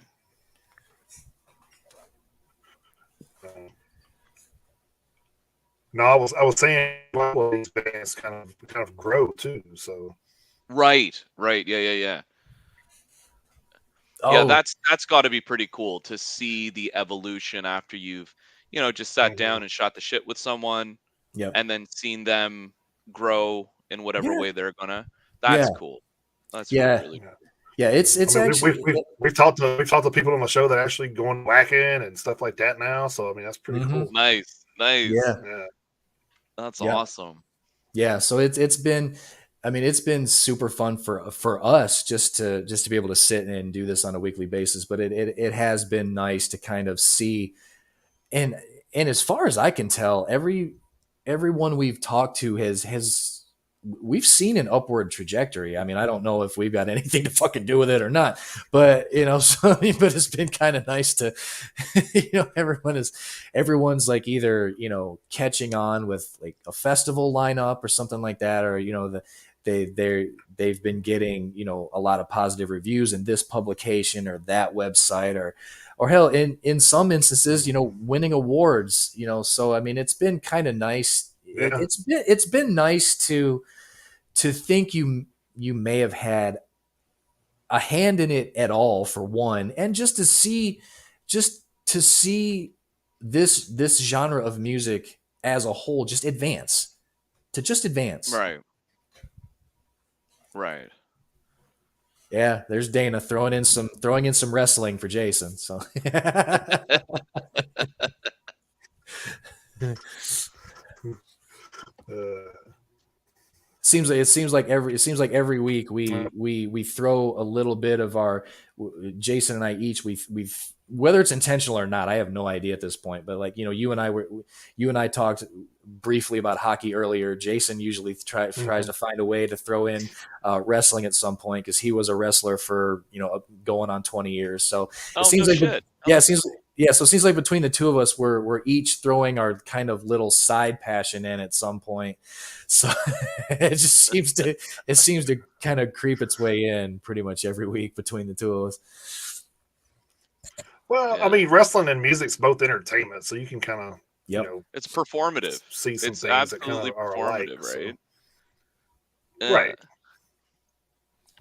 Absolutely. Yeah. Well, it's just like I always said. Yeah, you're. Oh man, he may have. Yeah, the connections. Yeah, he may have. Okay, I was gonna say I thought he just froze. Sometimes he does, but like Jason's entrance music is "Bullet with a Name" by Nonpoint, so he's been coming out to that for a long time. So. Oh wow! Yeah. Right on. Yeah, good old Nonpoint. Shit. Yeah, I heard it too. I was about to say, what was it? I'm just sitting like watching, trying to see if my feed's going to come back or what the hell's going on. But yeah, I apologize. Like I have no idea why it's doing this. So. Oh, no worries. I'm like, I'm actually hardwired into my Wi-Fi, so I have no idea why it's acting stupid. Yeah, it's been, lagging a little bit there, and then it, like I said earlier, it seems like it's trying to catch up every time you're. Yeah. Right. Yeah, I don't know. Weird. So. Yeah, it's been strange. It's been kind of hit and miss. I was actually worried because we had some weather move through earlier. I was a little worried about. Oh yeah. I was a little worried about that affecting us, but I don't know if there's any after effects from that or not. But I was That could be it. Yeah, I was worried. Hell, with the way the radar looked earlier, I was worried about getting like losing power, but I don't think that ever happened here. So. Okay. Yeah. So let's say like when I listen to the album, I kind of gotten a like I think I said Kill Switch and Shadows Fall vibe kind of. Mm-hmm. Oh yeah. Okay. Yeah. So and then you kind of mentioned Matt Heafy, and I kind of hear some trigger. Mm-hmm. There's going to be more of that on album 2. Vocally, nice. The one person that I was compared to the most was Howard Jones from. There you go. And so that's cool that you bring up the Kill Switch sort of vibe. Like Kill Switch if they were a little bit more punk with album 1, That's fine. That's definitely fine. You're not going to you won't get any arguments. You won't get any arguments on this end. Well, I think an inspiration and then somebody saying, "Hey, you sound exactly like this band" is kind of different, Sure. Oh, 100%. 100%. Yeah. I mean, you don't want to sound exactly like somebody, but if you got like, I say those things with the review to kind of get people to say, "Well, if you like this band, then check this one out." Sure. Kind of yeah. We all have inspirations, right? Like absolutely, right. Like when I wrote Concrete Fist, and go back and listen to it, you'll hear a lot of Devil Driver influence. Yeah, because that's You know what I mean? That's Yeah. that's my bread and butter is like groove metal, death. Yeah. Yeah. So I tell you right now, you could do a hell of a lot worse for inspiration Right. than Des Fafara and Howard Jones. You could do a hell of a lot fucking worse. love them both. Love them God, yeah, both. me too. Yeah. I was lucky enough to actually meet Des Fafara in 2004. That was very cool. But Oh, that's cool. So that would have been the beginning of Devil Driver then, after yes, it Cold was. Chamber, or was yeah, Yes, yeah, yeah, yeah. they were touring on Ozfest at the time on the very first Devil Driver album. Oh shit, that's cool. Yeah, it was That's cool. cool. That what a time to meet the dude too. Yeah, Because I grew up listening to Cold Chamber, me too. and Me too. yeah, their debut album is this shit. I still love it. Yeah. Oh, Um, it's but phenomenal. it's so a product of its time, but like it's so unique in it's everything I love about I mean they call it new metal and I guess it sort of is, but there's just this other strange element to it that I couldn't quite put my finger on. I really really enjoy that album. And then Well, I when mean, Devil Driver came around, I was just all in. oh All in. yeah, yeah, yeah, and I mean that I that got they, them on my arm here. What? Where's my camera there? oh Right yeah, there there. you go, there you go. Hell yeah, Nice. Yeah, man. absolutely love Devil Driver. Yeah, me too. I've got every. I think I have every single one of their CDs except for the album that just came out. I'm a little behind in buying physical music right now, Mm. uh, but that will be added to the collection. And the funny thing is like Devil Driver's debut album. It came out in 2003. I mean, it's 20 years old and it still holds up as far as I'm concerned. Oh, There really it's amazing. yeah, there hasn't been any drop off in as far as the music quality from then to now. There's Nope. really been no fall off. Agreed. Agreed. Yeah, Yeah, they've been knocking it out of the park since then. And I think for a long time their albums just kept getting better and better. they And at did. one point they sort of peaked, Yeah, they plateaued. did a They little may have divot, plateaued a little bit, but but now they're back at it in their latest album, Dealing with Demons Volume 2, I think it it's is. two. Yeah, volume two. Yeah, Yeah. and Yeah. it's awesome. Oh, it was great. Yeah. It's It's in my CD awesome. player Yeah, right now. I'm So There you go. You're listening to it right now. What I it's really really good. what I and what Yeah. I really what I have always liked about Des Fafara is he has never been one to kind of, well, for one, just sit on his ass and not do anything. But for me, Yeah. you've never really known what to expect from him. And having listened to him from basically, I don't know if Cold Chamber was the start of his career, but I mean, you're talking mid to late '90s Yeah. up to now. So you're pushing, 25, 30 years of his career. You know, for him to, at the stage of his career, to going back to Dealing with Demons Volume 1, Jason's probably going to know where I'm going with this, but for him to come out the way he did with the song Wishing, Mhm. I was Yep. like, what the fuck? I mean, it just literally floored me to hear that after everything he's done in his career. I mean, for him to come out with that song with the way he completely did a 360 vocally, Yep. I was like, Jesus Christ. Nuts. Yeah. Nuts. He's he I saw him live in 2019, I believe, when Static X did that whole Regeneration, the first tour there. Yeah. And they were now Static yeah. X. I absolutely adore that band, and Wayne Static Mm-hmm. was just such a phenomenon. Like Yeah. he and I understand what they're trying to do, and I get it, and I have nothing against them for doing it. I but I never got to see Wayne Static. I'll just put it that way. And I so I got was, I you know what got I to mean? I got to see him at Ozfest 99, but you're talking about, like, I mean, that was just Wisconsin Death Trip. That was as far as they had gotten at that Oh, holy point. shit! Yeah, yeah, Yeah. yeah. Right, So that right, was as far as they right. had gotten at Yeah, that that's point. debut So album. yeah. So that Yeah. was so I got to see them in their infancy, and I'm kind of like you. I don't have a problem with what they're doing, because Yeah. they're doing, and we've talked about it on the show before. Because I mean, at this point, like we've said before, we all know at this point that Zero is Edsel Dope. We fucking know that Edsel Dope is Zero. Well, We of know that. course. Yeah. Of So course. And but he's a great vocalist, and I've got no issue with the guy. Like I'm giving him full props because his voice actually does a lot of just he dropped out. he's But he'll be yeah, back. Sometimes he has to do that to yeah. refresh. No Yeah, worries, no it's it worries. Yeah, yeah. no, it's But the connection shite. I get it. Um, yeah.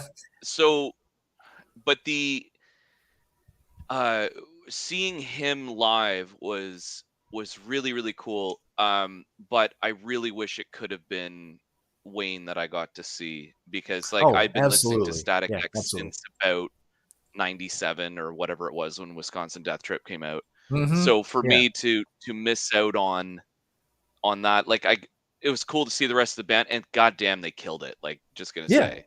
Yeah, Um absolutely. but Devil Driver was there as well, and getting to hear some of my favorite tracks of them and seeing Dez in person because I had not seen him live until 2019.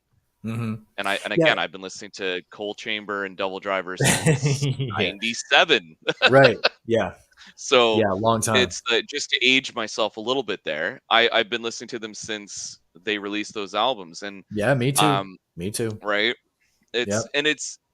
For me, it's all classic. Yeah. I absolutely adore it. And I'm going to agree with you 100% with Dez. I think what makes him such an amazing frontman and such an amazing artist, uh, not only is he super talented and all that kind of stuff, but you don't really know who he is. Mhm. You know, you know him for his art. Yep. You know him for what he brings to the metal scene, and he has his private life with with his family, and he does his own thing, and he's not pushing anything on us. He's just being himself. And Right. that's, I think, one of the it's a super it's and I think that's the same for anybody I really admire in the scene. It's like Mhm. people like trying to preach shit, this and that and whatever, and trying to have a Yeah. cause and all that. It that's okay, and all the power to you, but I don't see it as art at that Yeah. point anymore. Yeah. I see it I as becoming propaganda again. I see it it as that, it and some of it toes the line. It really does mm, sometimes. And and it when you start to notice it getting to that point, it can be a little bit of a little bit of a distraction, because then you become cognizant of it, and then you're like, all right, when is it going to, you're waiting for the tipping point, really. right, So, and then yeah, I think that kind of can take away from not really the artist's legacy, whether it's a solo artist or a band or whatever. But yeah, I think that's really, and especially this day and age with podcasts and social media and all this other shit. I mean, you have to really, sure, I think you have to be even more careful now than you were in the past, because you know something happens, like hell, something happens at a show where you are up there in Ottawa. I can yeah, hear about it on Instagram like that, and I can be like, "Wait, what just happened?" And it can really just blow up. So I think I think you have to. I, I I don't really, I'm not really of the opinion that like musicians and actors and athletes or whatever should just like shut up and play per se. But yeah. at the same time, I'm kind of like you really need to be careful. You I really need think to be it's careful. I think it's where I stand on it is if you want to have a cause, it needs to be separate from your art. So That's I yes. think because I'm all for people standing up for what they believe in and having a voice and everything, because I know there's a lot of people who are disenfranchised and need that push um in impoverished communities Hmm. and those who are oppressed in any sort of capacity. They need a voice, and I think that people with power and influence, of course, will be the ones to push it forward. I Yeah. think my point, and I don't want it to get lost, because I think it's an important thing to sort of say in detail. It's not that I think that you can't go out and advocate for what you believe in. I think that's a wonderful thing, especially if you're doing the world a better place. Um, Exactly. but Yeah. but at the same time, I think that when it comes to art, it just, if you're writing lyrics or singing or talking about what's going on in politics, and that's a big one for me, but Hmm. just in general, that kind of thing, I think you're losing what art is. And what art is allowing the person who's listening to it to have their own experience. And so if they're having your experience, that Hmm. means that you've preached an idea, and this person is now, they basically can't get away from it because it's so specific. Hmm. It's and I always hesitate because I never know what people want to talk about or hear about or whatever, but I there's many different, there, whether you're on left, right, whatever the hell, I don't care. Right. And sometimes I think about like Aaron Lewis from Stained, who Hmm. I adore. Stained. I think, like, I listened to Stained growing up, fantastic band, and the second he started going political, I'm like, you lost me, man. Oh, same. Um, Absolutely. it's like you're there's no nuance, there's no metaphor. It's just, I have this ideology and I want you to join with me, and everybody who's in my same echo chamber, let's all sing together. Yeah. And I'm like, And well, don't. And it goes for either side. I don't give a shit what side. right. It's all the same thing. If you're not expressing yourself in a way that people can relate to with their own mind, with their own experience, then what you've done is you've dictated what they believe. Hmm. That's that's sort of where I'm at with it. And again, not to dive too far into it, that's sort of where I'm at. Sure. I have an issue with it because of the fact that I think art has lost a lot of credibility, in the music genre, in film and everything, because if things are becoming too specific, things are becoming too ideological, and true art allows the interpreter Yep. and their own experience of life and what they've been through Hmm. to feel through it and to have their own experience and help them grow. And Yeah. if you don't have that, then it's not about them, it's about you. And Yeah. it shouldn't. Yeah. Yeah. I seem to be, I find that I'm seeing that a lot more in like movies and shit like that here lately. I'll be watching something and then all of a sudden I'll see it. And I'm like, God damn it. You Yeah. know? And it's like, it's almost like I say, it's almost to the point now where you're waiting for it. All right, like Whatever it is. where's the Yeah. agenda, pitch coming in, because you know it's coming, and then you see it and you're like, I don't even want to watch this anymore. But it's sad. It's not even it's a money thing. It's not, Hmm. when it comes to film, it's not about um there's I think that we overcomplicate it all. I think when it comes down to it, it's just money. They Hmm. you have art has become corporatized, Yeah. and when you have a bunch of people who are trying their best to come up with, well, how is this going to make the most money, instead of how is this going to be the best beautiful piece of art, which of course they Yeah. don't fucking talk about, because how would they know? But Right. they talk about how much are we going to make off this? How are we going to appeal to whomever? It doesn't matter what side. Again, Yeah. No. Yeah. Yeah. it's It doesn't matter. it doesn't matter. It's about how art is perceived. Hmm. And if you are just trying to bring in the money, you're gonna just try to cater to any one demographic or two or three or however many, and what ends up happening is it no longer becomes art now. When it's done like that, it's just corporate greed. Hmm. And you know you go to back to punk rock roots, you go to hip hop roots, opposite of that. Yeah. Like, I'm a huge fan of of hip hop and its origins, and I, as well as obviously punk rock and metal and all that, and Mm-hmm. to look back and think like, oh, imagine these amazing artists from back in the day had corporate mouths talking in their ears, telling them, "Oh, well, this will bring. Oh, you should do this," and then you don't get the Tupacs and the Biggies. Mm-hmm. You don't get the amazing music that came out. You don't get the Slayers. You don't Right. get them. You Yeah. what you get is a uh, an artist that has been presented to you as a product. Mm-hmm. And of course, CDs are a product, and of course, and all that shit, of course. But at the very least, the music spoke for itself, Right. and you just get to listen to it. If you don't like it, that's okay. Yeah. You don't have to. Yeah. But if you have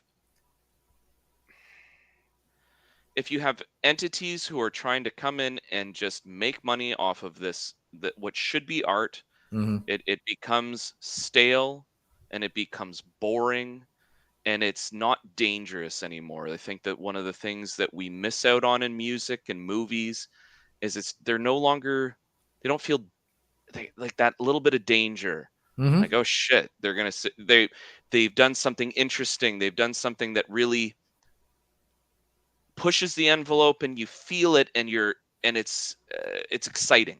Yeah. And a lot of the stuff I hear now, which is unfortunate too, because like there's a lot of talent out there, and I'm not trying Yeah. to shit on the talent. Like the talent is amazing. Right. Um, like holy shit, but it just I miss like feeling excited about something like that. Like something coming out that is, you don't know how it's going to be. You don't know how it's going to be presented. You don't know if you're going to be offended. You don't know Mm-hmm. if you're going to feel raw emotion in any which way Yeah. the emotion goes. And that to me is a wonderful thing, and that's something that I feel we've sort of maybe not fully lost, but we're not there. We're It's definitely on hiatus. We'll just put it that way. Yeah. Sorry to It's ramble. I'm so no, sorry no, to ramble, no, but no, no, no. That's totally fine. I mean, if one of our guests comes on and actually does most of the talking as far as we're concerned, that's kind of a benefit, to both of us, because like I say, we are trying to get you guys out there. And I know you're, the representative for the band. So we're just trying to let everybody get to know you. So that's totally fine. That doesn't bother me at all.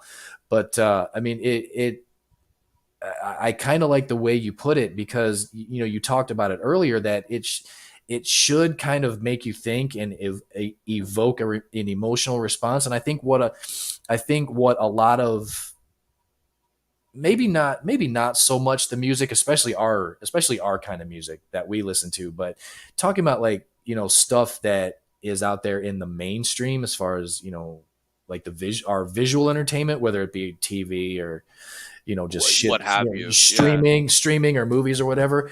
sure. They're trying to make everything as safe as possible for them, because like you say, the safer something is, the more eyes we can put on it, the more money we can make. So the fact that you said everything comes down to money, this end around kind of, how can we, instead of like when we were talking about the album earlier, Sure. I like I like the way you put it, your analogy of, I should be able to, because like we're talking about your new album, I Mm. should be able to tell you what I think about your album, and you'll be like, Yes. okay, I didn't think about that when I was writing it, but sure, Yes. I could see why maybe I you thought this song made you feel this way, or how you pulled this idea from that, even though Sure. you told us about, as far as the album in its entirety is a concept, and it's going to take on another form, it's going to take a couple other directions, it'll be heavier, whatever and whatnot. Hmm. Even having said that, and knowing that going forward, that doesn't necessarily mean that I am going to know exactly what you meant from one song to the next. I mean, a concept is just that. It's a concept. That Hmm. doesn't mean that every detail of said concept is going to be obvious to every listener.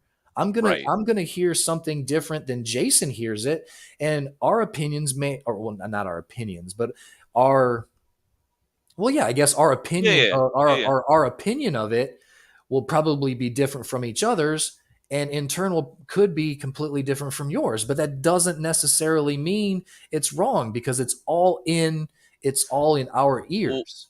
if I can jump in and just say, actually, matter of fact, it makes it 100% right. So Yeah.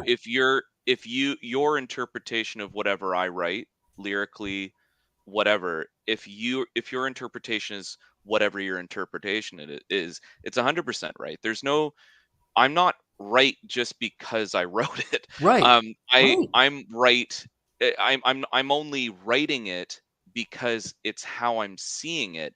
Hmm. But I try, and I don't know that I always succeed in this, but I try my best to write in as much of an ambiguous way as I can, in order to not push where I got the idea. Hmm. It's just an idea. Yeah. So if you hear it and it sparks and this is why I also don't like sitting and analyzing my lyrics, because I could, but I think it takes away from someone's experience of the lyrics. Like if you hear it one way, I don't want to say like, oh, no, but that's not how I wrote it. Yeah. No. Right. That's Right. you get to have your experience with it. Yeah. And like we're a small band at the moment, and doing the local scene and all that. And so I don't mean to sound pretentious. I just want it to be clear that anybody who hears the album, it's not about what I think, even though, of course, that's how I wrote it. That's, you know what I mean? Well, we'll see that. Well, yeah, and it simultaneously makes 100%. It makes sense 100%, because, like you said, you don't want to overanalyze your lyrics, because, like you say, at the same time, you don't want to lose any of that organicness either. Again, that's where I find when you start writing things with like this purposeful ideology, and that can go any which way. It can go full religious, it can go full atheist. I don't, Yeah. it doesn't matter. Yeah. If you're writing things in order to have a specific um set of beliefs in sort of enveloped in it, Hmm. then you have um something that again, it's about you. It's not about art, it's not about an experience. It's about a dictation, it's about a preaching, Hmm. and I find that is some of the, you know and I know I'm belaboring the point here, but it's where I get uh fully taken out of the experience of listening to music, or Sure. taken out of the experience of watching a film. I would prefer to watch a low budget, absolutely ridiculous horror movie, Yeah. where it's like a bunch of people who don't know what the hell they're doing, but they're just having fun. There's Yeah. no there's no um, reason to what they're doing other than they're just trying to make a little bit of fun. Yeah. To me, that's far better than watching something that like a bunch of corporate heads got together and said, "Hey, this will sell more, this will sell less, so Hmm. don't do this, and you're going to make your money back." It's like, well, that's boring. Yeah. That's Yeah. just boring, Yeah. you know? Yeah. Having said that, a couple of nights ago, I watched They Live. Have you ever seen that before? With Um, with Everything John Carpenter, so I am into. yeah, so So yes. the funny thing is, I had seen it. I mean, obviously I've seen it before. I'm here to kick ass and chew gum, but so I mean, I've seen it before, but um I was actually watching an old WrestleMania on Peacock, and it was I think I was watching WrestleMania 11, I think. But anyway, Roddy Piper was the guest referee at in one of the matches, and it just made me, it's like, you know what, I haven't fucking watched They Live in forever. So I searched for it. I searched for it on my TV, and I found, I was like, you know what, screw it, I'm watching that. And it was just, It's it came. very. I mean, It's an important film. As silly yeah, as it is, it's an yeah. important film. Yeah, and I mean, it came out 37 years ago, and it shows. But at the same time, it was just like, you know what? I am just it's 90 minutes. I mean, it's worth the effort to sit there and watch it. And like I say, I've seen it before, but like, I just Let enjoyed I the hell out of it. I can tell you why. Films, you got a lot of them that were like seem to have their own voice back Mm-hmm. in the day. So I come from like just I'm an absolute horror nut. Um what is this? Knock knock from Hell's That's Unite. that. Oh, hey, there he is. He's back. He's back. Well, just to let you know, we're now into horror movies. So Yeah, I've been listening to you on YouTube, so I didn't miss anything. It was just I could not be on here, so perfect. So you're yeah, up to speed. You're up to speed. yeah. I'm up to speed, so Perfect. No, I was hopefully, just hopefully I fixed out the connection issue. Hopefully, we'll see. Yeah. Well, so far perfect. so Yeah, well, good. you So look far, clearer now. you look a Yeah. lot better now. Yeah. So. Well, I think Um, since I'm hardwired in, I think that I need to be on the 5G instead of just on the regular. So Okay. I think the regular is there what's you go. bothering me. So I got you. We'll see if that kind of pain. If not, then I'm making a call tomorrow because this is ridiculous. Yeah. At Because that point, I think you should. I have 5G. I have all this 300 megabytes per second internet and extenders in the house, and still having that's just fucking stupid to have any kind of issues at this point. Right. You know? Yeah. Next time I have to wear a tinfoil hat on here with some headphones. when in doubt. Yeah. Absolutely. So I'll just finish. I just wanted to finish my point about the like why I think movies were a little bit better in terms of being able to have like an individual voice. Let's say like a John Carter back in the day, who he just makes a movie that was completely against the corporate entities, yet of course was financed by so Sure. I think what he was able to do, and what a lot of directors and artists were able to do back in the day, was to have private investors, people who actually weren't part of this committee, where they would give money, and like then there's a wealth of those producers back in the day who would have this money to be able to invest in something this great, and then they let them do their thing. And so you had these individual voices in film, opposed to, so an artist was there to make a film and their own artistic vision flowed through it, whereas there's a lot of films now, and I'm not going to start calling out names and all that kind of thing, but there's a lot of films now where I couldn't tell you who the director is because they all sort of seem the same. And which is a shame to me, because I think that's part of the joy of cinema, is to have, like, that's what a director is, to sort of put a vision out there, and whether you like it or not, it's at the very least it's something that's an expression from them, and of course all the people around them. But right. I just find it's sort of a shame to miss out on that now, where, and it's not to say it doesn't have all. I mean, there's plenty of phenomenal films that come out now, but they're sort of to the side of what the corporate entity is sort of pushing forward. I watched The Whale by Darren Aronofsky recently, and I haven't no seen matter it how yet. you feel no matter how you feel about the film, you cannot deny how absolutely powerful that, number one, Brendan Fraser's performance. That guy just wow. But it's a vision, and if there was a corporate structure dictating how that movie would get made, it wouldn't have gotten made. No, it wouldn't have gotten And made at all. you know what I mean? And that's such a shame, because it's a beautiful film. It's a beautiful film, and it's Darren Aronofsky is just an absolute fucking genius director. And to see his vision come through with that, because that's not the kind of story I would bother watching if Joe Schlub, whomever, were making it. The fact that Darren Aronofsky did that meant that I'm like, I need to see it. I need to see what he's doing with this. And I wasn't wrong. It was incredible. Absolutely incredible.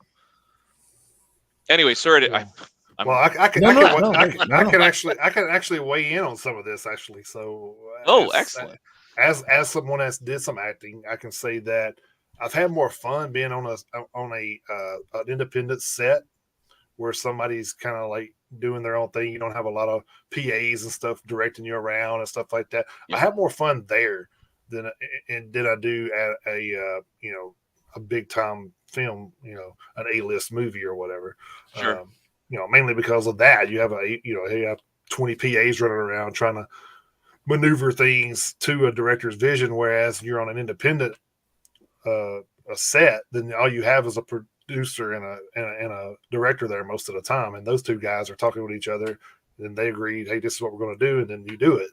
And I will say this: I'm usually done in 5 or 6 hours with those, and then instead of the 2 weeks on the other projects. So, do I make more on the A-list projects? Yes, but I have more fun doing what I do because I feel like you get a little bit more control of your own creativity and stuff with your character on an independent side of things than you do as somebody telling you what to do and what to not do. If that makes any sense. Yeah, it makes sense. Yeah. 100%. Yeah. You don't want someone who, you don't want someone getting involved with a piece of art, whether film, music, painting, whatever, what have you, podcasts, whatever. You don't want someone getting involved with it to tell you where it should go. I think that's the problem, is that it's taking something and dictating how the audience will perceive it. It's instead of allowing the audience to perceive it however they're going to. And if you don't allow someone to experience art on their own terms, you failed as an artist. That's my opinion. Well, then we're in good shape. Well, then we're in good shape because we have no idea where we're going. Right. Yeah. Well, I mean, I've said this a bunch of times. If I had Sirius XM come up and offer us a contract, hey, come on to Sirius XM, let's do some work, let's do this, let's do that. But then we get there and they say, okay, well, we don't like this part of your format. Well, okay, then sorry, fuck you, because this is how I made this program. This is my program. I'm not going to have you come in and dictate how I run it. It worked. So this is the thing. It worked good enough for 2.5 years for you to notice. Why the fuck should I change it? Right. And it's fear, right? And I understand it. There's a certain level of fear when, if you're going to offer someone a deal, you want to make sure that your assets are taken care of. But the second you start doing that and not allowing the artist to just be, it's a catch-22, because you'll make more money, but your integrity has been completely disregarded. Yeah. So because it's not that and again, I'll not to belabor a point too long here, but I'll say this. I'll basically say this. I think if a company wants to maintain their integrity, what they do is obviously hire people who are making art that are not going to be absolute pieces of shit, but like allow people to be themselves and to explore ideas. That's like my favorite things to sit and listen to are people who, they might be wrong. They might not know exactly what they're talking about yet, and they're working it out in real time. And I'm hearing that. And to me, it's not dangerous, but to someone who's very concerned about their paycheck, it might be. Because I like hearing things and I'm just like, oh, I hadn't thought about that, or oh, that's a bit offensive to me. But I want to hear where they go with it. I want to hear what their reasoning is for saying it.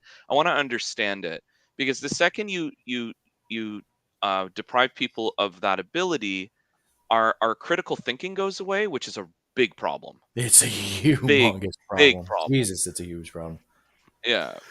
If you don't allow yourself to have critical thinking, or if you don't allow others to express critical thinking, we're I hate how this term's been co-opted, but the echo chamber idea is that we're all just, listening to ourselves think and sing and what have you, and we don't get a broader view. And do I want to hear what some reprehensible asshole thinks? No, I don't. But it's not up to me to dictate if someone else wants to hear it. And like for me, I want to be able to go out and explore ideas. That's it. I just want to explore ideas. It's like, and the ones, and I learn a lot from the ones I completely detest. I learn a lot from things I'm just like, that's a horrible thing to say. Yeah. Because it sort of, it reminds me of my moral compass. It reminds me of who I am. And I'm like, oh yeah, okay, that's not for me. That's not good. Right. I don't like that. And so I think it's a great, I think my final point on it, I just think it's important. It's important to allow people to figure out who the hell they are, and to have as much art, as much to take in as they can, and so they can have a broad spectrum of ideas within themselves. What's the old saying? The saying that I always love is like they love what you do until it disagrees with their way of thinking. Yeah, and it's such a shame, because it's like I've always thought of it as the opposite. Like I enjoy, or maybe not fully the opposite, but I enjoy hearing the things that I'm not that I don't know yet. Let's say I haven't figured something out. I haven't made a firm stance on anything. I prefer hearing a wide variety of ideas across the spectrum, so that I can gather as much information to make a far more nuanced point, instead of just like polar opposites fighting, where I'm just like, okay, well, that's a clear cut answer, and this is a clear cut answer, and you're one of the two, and there is no nuance. Right. Like that's a terrible place to be, in my opinion. All right, so before we get too far, well, I mean, I guess we've been off the rails for a while, but it's okay. it wouldn't be a Metalheads Unite podcast if we weren't off the rails a little bit. That is true. That is true. We definitely don't have a format when we go into a lot of this stuff. It's kind of a hey, whatever comes up kind of topic. Yeah, I mean, that's what we do. That's kind of what I think is wrong with the interview process. Is you'll see, like, Metalheads magazine may interview somebody, and then you'll see the same thing on Blabbermouth or Loudwire, and it's all the same shit. It's all the same interview. It's like, I mean, I'm sure these guys don't want to go in here and get asked the same questions over and over and over and over. It's like, so we pretty much freelance this stuff. It's like, well, it's kind of a we'll talk about something and see where it goes, and like have a friendly conversation. And I mean, we don't get me wrong, we want to promote your music. That's what we're initially. But if it kind of goes wayward, we're fine with that. I mean, we don't have a time limit on these things. We usually kind of just go till we've went 3 hours before, but we usually try to leave it at like 2.5 most of the time. But whatever, I mean, but we don't care. Whatever happens. We just kind of roll with the punches. If it seems like there's an intriguing conversation going on and we want to go with it, hey, until you say, hey, it's bedtime, we'll probably be here. So, but I wanted to bring this up before in case something else happens to my internet.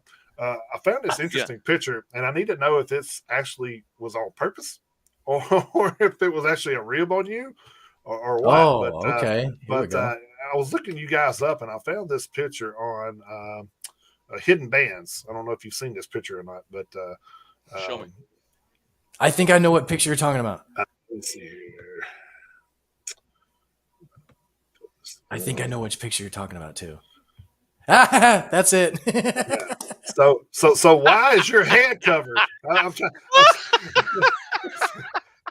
I was like, that is an odd placement for a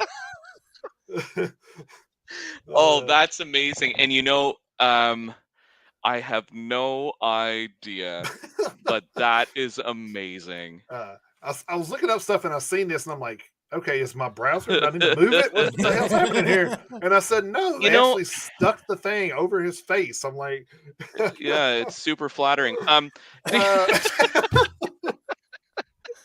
Oh That's God. funny. I actually think I have seen this. I think I did see this because I don't know that. I think they were quite nice about us. If I remember it correctly. Oh, they If praised it's you guys a lot on the website. So I mean, That's it what I wasn't. thought. Yeah. So I think it may have just been a joke, or they just were like, well, we don't know where else to put it, or I don't know, but I remember seeing this and thinking the same thing, like, okay, that's cool. Thanks, I think guys. I would have at least shrunk it down and put it on this guy's shirt or something, you know. But yeah, I thought that was kind of That funny. is funny. I wonder if they've seen this or what. But it's I've really, seen really, it. I've seen it. yeah. Yeah, yeah. I don't. I think because they tagged us in it, and so I looked. I'm like, okay, all right. Yeah. Yeah, as soon as he said I want to show you this picture, I was like, I know where he's going. Yeah, I yeah. know. That is Yeah, so I had funny. to know that. I had to know the story behind that. I was Oh, I just have like, wow. no idea. So now I we have got. no So now idea why they do we that. got to get somebody from Hidden Bands on here and say, hey man, who's doing y'all's placement of this the band names? What's going on here? I mean, front and center is a good thing, like 99% of the time. Well, yeah. This is crossing a line, though. Yeah. Unless it's covered up your lead vocalist's face. Yeah, this is one of those no, times. I have no negative thing to say. This is actually amazing. Yeah. Hey man, hey, you know what though? To think about it though, if somebody's looking you guys up and they see this, then they're talking about you guys. So I mean, you know, that's the main thing. And again, they were very kind about us. So it's Yeah. like, even if it was a joke, I'm fine with it. Go on, guys, do it again. That's what we always like. We used to have what they call the dirt sheets in wrestling, and you know, people always say, "Oh, they're saying this and this about you." I said, but you know what? They're talking about me. That's all I care about. So it's yeah. Any PR is good PR. Yeah. Yeah, I said but nobody knew my name before that. So good point. No, yeah. I remember seeing that. I can't remember when it came out, but it was after the promotion of that Wormhole did, and I saw that there's and like I've read the reviews, and like there are reviews when we did the soft launch of the album in 2021, where like a few people caught wind of it and gave reviews, and most of them were favorable and had a lot of good points, but you know. Reading the criticisms was interesting because I hadn't had that experience before, and like people dissecting it, and I'm like, that's fine, and they get to say what they want, and that's part of the reviewing process. I used to review movies years and years ago, so I understand like your goal is to give your opinion. That's you're not there to coddle the artist. So I get that. But it's like reading some things where they're like, oh, this album's really good. I enjoyed this and that. This lyric right here was really childish. And I'm like, oh, well, you took it out of context. You didn't know what I was thinking, but okay. And then I got used to it. I was just like, okay, that's fine. I get it. I get it. And people enjoy the experience of listening to the music and commenting on it. And I'm like, well, that's what I did with movies. So I understand it. Right. I actually had to kind of change the way, because like when we first started this show back, 2.5 years ago, I remember my very first album review, and I did I did that whole thing. I went a track by track, and I like the way the first one turned out, but then after I was done, I mean, I didn't like regret, doing it, or like I don't like regret anything. Like I didn't say anything mean, but like after I did it, I was like, I'm not gonna do this with every album I listen to. I was like, I can't. It's like I can't. It's like first of all, I don't have the time. Second of all, yeah, no shit. Yes, to dissect everything. Yeah, and second of all, it's not fair because like we talked about earlier, I heard it my way. That doesn't mean that's the way they meant it. And another reason is because I don't know how to play an instrument. So I shouldn't be so fucking nitpicky. Oh, I don't like the chord they use there. And what the hell were they thinking of playing this key? I can't fucking play enough. So I was like, I need to be a hell of a lot less specific without being too general at the same time. So I had to kind of find my own balance. But I was like, after that first, I was like, that was way too far over here. I gotta bring it back a little more this way. So yeah, or he went back and watched it, and mine was 2.5 minutes, and his was like 15. I mean, maybe that's what it was. That was part of that. Actually, that was actually part of it too. I was like, Jesus, I'm still fucking talking. My God. No, but that's you can forgive yourself for that kind of stuff too, because it's like that's part of the process of learning what format you enjoy. I mean, when I reviewed films back in the day, I had a website, and back in the early days of that kind of thing, and the way that I did my reviews, I mean, at first I was a bit too critical. And I'm like, well, this isn't me. I don't watch movies with this hypercritical, like I'm watching every little scene and, oh no, that wasn't good. I don't watch like I don't ingest art that way. So what I ended up doing is sort of offering a different type of review, where it was like I would rate the film, but it was never like I would never put like, this film is shit or this film is terrible. I would never make absolute statements. I would just say, wow, my perception of this is, right? Because in the end, I'm like, who the fuck am I? Like I don't have like the monopoly on artistic vision here. I mean, these guys are going out and making a film, and I'm sitting here trashing it. How the hell is that fair? Yeah. So I changed, and not only that, I was really modeling myself after other reviewers instead of being my own personality. Yeah. I think even like at times when we give like a mediocre review on here, we always encourage the people, hey, that's what we thought, but hey, feel free to go out and listen to it and let us know what you think, because they don't. What we're trying to do is we're trying to push that out here to where people are clicking you guys, because we know how that world works now. It's a click, a click's money. You don't make money without clicks anymore. True. So if we can push that out to your listens or follows or whatever you need to get, I mean, that's what we're here to do. So, even though we may not care much for something, we still push it out there. We've already said we're not big death metal fans, but I mean, we don't shit on the genre because it's part of metal, and metal is what we love. So that's it. Just because we don't gravitate toward the death metal scene doesn't mean that we don't respect appreciate it and appreciate it. I mean, because without it, we wouldn't. That'd be one less variety that we would have. So the other thing too, like something like you said, appreciate, I think is a great word too, because you can appreciate something that you do not gravitate towards. My like technical death metal is a great example of something that a lot of people, it's like, this is a lot of notes and it's a lot of stuff happening all at once. It's a lot to unpack. It really is. It's also the closest thing to classical music that we have right now. That's beyond classical music. So to have this insane genre that you might not like hearing, like if you hear it, it's like, oh my god, no, and you're pushing that aside. Believe me, I understand.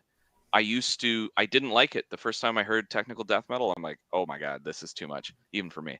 But now I love it, and I listen to it hearing like it's in a lot of it is in movements like classical music. And that to me is one of the coolest aspects about it, is that it's it's clearly done by people with insane amounts of talent. Yeah. You know, and Yes. if you don't have those insane amounts of talent, it sounds like fucking shit.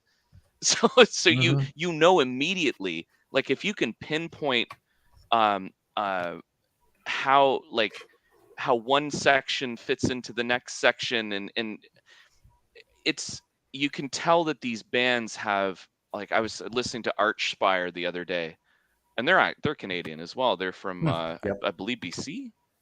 And I was listening to them, and holy shit. Like I can't even comprehend how a band plays like that. I can't even get it in my head. Uh, And I listened to them quite a bit, and I saw them live last year, and they play it live just as they do on the album, and that blew my mind I even love more. that. Oh, I love Right? that so much. It was nutty. It was just nutty. I do. I love that so much. All right, so one more screen share here. We're gonna, Yeah, do it. we always gotta talk about album art. So so we definitely want to yeah, to know I that's something I'd like to discuss too. About the album art here and how that, I mean, I guess of course you see the pillars in the back, so I guess that's kind of falls in line with the title. So but as far as like it's the a shame whole that go ahead. No, go ahead. Okay. No, I was gonna say it's a shame that you can't see, like, because you don't have the, like, we have vinyls and CDs and stuff, um, uh, and there's a whole painting on the back as well, done by the same artist, and it's this gory battle scene, with and Death is basically walking away from that artwork, but I don't think it might not even be online here.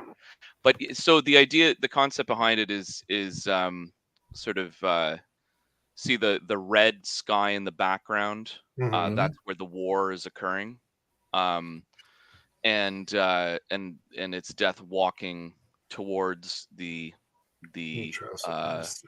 person looking at it, and the observer. Does that make it any better? It didn't really make it that much. Well, there it goes. Oh, there you go. There you go. Yeah, it did. Yeah. No, that's Chris Thomas. He did that. He's and it's a legit painting, and so is the back artwork, nice. Oil-based painting. He Cool. did a phenomenal job with it. When we got together and I was trying to give him the concept of what I was looking for, I said Euronymous Bosch was the painter I wanted, the artist I wanted him to sort of mimic. And if you look up Euronymous Bosch paintings, he took his own sort of spin on it, and it's like very ethereal, abstract, bizarre, but still organic. And I was like, okay, if you can just do something in that vein, and he did, and he knocked it out of the park. He was great. Oh yeah, it's fantastic. It's cool. I like the old school, like just real painting. Yeah. Oil based. It's detailed. It's the color. It's something about it is it pops. Well, I mean, I think it's like we're so used to seeing the demons on chairs, and I mean it's just kind of I mean seriously, it's not necessarily played out, but you'll see, like, I know last year there was a lot of different references where I think that we had a lot of those in the end of the year album covers that we went through, like some of our favorite album covers of last year. And you would notice, like, there was at least 3 that I know of that had the character on the album doing this. Saying, right. And I always thought that was kind of strange. I was like, oh, is this like a thing? Did they know about this? Or it was weird. It was at least 3 albums did that last year, and I was just like, wow, that's crazy to have them all the same year too. But yeah, I thought that was very interesting how everybody goes about doing their different things about getting album covers. So. Right. What I like about this is it's another interpretation of "Behold a Pale Horse." You know what I mean? Yep. Yeah. Yep. Love that shit. Nice, man. I'm glad. That's cool. Love you that. picked up on that. Yeah, that it's damn, I wish I could just hold on. Let's see if I can. I don't know how well this is gonna show up, but because it's got the track listing and everything, but the back cover, sort of hard to see there. So yeah, there we go. So if you open the album up, is it like one complete setting? Say it again. So like if you open the album up and like laid it out like, you know, front to back or whatever, like open it up and laid it like this, would the front and back make a whole... Sort of. It's not completely attached, because it's supposed to literally be everything behind these pillars. You're not. Oh, gotcha. You can't Okay. see because it's down a hill. So you can't really do that, but yes, it is one full scene. It's just two sides of it. Gotcha. Okay. Oh, cool. So it's pretty much two different angles of the same picture. Yeah. That's right. Cool. That's right. Exactly. Yeah, that's cool. It's not one complete landscape though. That's kind of cool. But it's because it's a little bit of a different take on it, like that. Yeah, I mean, part of what I love about creating an album is the art aspect of it, the artwork, the attention to detail. I mean, our art on album 2 is quite elaborate. We haven't even gotten to the front and back cover yet. We have 5 pieces being made for the booklet to highlight 5 different sections of the album. So that's my bread and butter. This is like the fun I have, like, other than just doing the lyrics and vocals and stuff. Absolutely creating the concept and talking to the artist and saying, okay, this is what I'm looking for. What do you think? And they're just like, got it. And they'll do their interpretation. And so it's something exciting. I look forward to seeing the updates. Yeah, we've got some bad shit art for album 2, and it's going to be super fun. And we did sort of like a limited series of vinyls for album 1. We're going to do the same for album 2 and all that. So very nice. Yeah, and you have our email now, so if you want to drop us sneak peaks, we're I'm just kidding. But we have had people 100%. I will keep you guys in the loop. We actually have had, you know, some people that's on the show saying, hey, this is our new track, man, see what you think, and, you know, we'll download it and say, oh, fuck yeah, dude, can't wait to hear the rest of it. It's more like we want to build that trust. Yeah, once we start getting them, once we start getting the tracks finalized, because we're still we have a bunch of the tracking done, so we've got like drums, guitars, and a bunch of the bass done now. I'm going in within the next month to do vocals, and so once I have like a clean vocal track, I'm happy to give you guys a sneak peek. You know, if you guys keep it to yourselves, and you know, absolutely, I will happily share that with you. Absolutely. Nobody gets into our email, me and him. So yeah, exactly. And it's mainly for this. So we don't play around with it. It's just mostly bands and that. Yeah, that's exactly why we set up. Happy to share it with you guys. Yeah, that's exactly why we set up a show specific email. It's something that he and I both have access to. It's not his personal email. It's not mine. It's something that's, you know, we both have access to. And it's like a good thing and a curse at the same time, because we do have bands that drop us stuff, and I'm like, fuck, now I want to hear. Hurry up, bring it out, come on, so I can share this shit. It turns into a massive tease. It absolutely does. But hey, you know, I will say this: being in acting, I can sit on stuff for a long period of time because I pretty much have to at that point. Because, you don't have much of a choice, right? Yeah, because I did a movie like a while back, and they said, "Oh, it's going to be like 9 months before it's out." I'm like, "Damn, okay, whatever." Just let me know when it's out, so I can help promote it. You know, and you're excited about it, right? And you just want it out there. Yeah, because when you're out there doing your part or whatever, you don't know the full like. You know, you probably haven't seen 30 scenes that you only shot the 2, you know what I mean? So you want to see it all come together. Oh, yeah, of course. Yeah. And then you're like, oh man, I gotta wait 9 months for that shit. Well, okay. But you know, hopefully it all does well. So right. Yeah, that's a good point. So gentlemen, on that note, So I should be heading off. I've Yes, got sir. a wedding to go to tomorrow, and Oh, okay. I need my beauty sleep. Real quick. Yeah. I got one thing that we always ask people before Yes. you go. Do you have any crazy like road stories or anything to share? So we haven't really hit the road per se. Like we've done, Okay. some out of town shows here and there, but it's nothing crazy. But I do have um one particular I do have one particular story. So this was 2019. We were playing at a bar called a venue called Cafe de Cuff. And if you spell it backwards, it's cafe fucked. So this bar, it's it's a mainstay in Ottawa, and they're fantastic. And so this is more a promotion for them than anything. I freaking love that venue. I'm not shitting on it. This was a guy who was there who absolutely just okay. So we're doing our set, and the it's going very well. We're having a great time.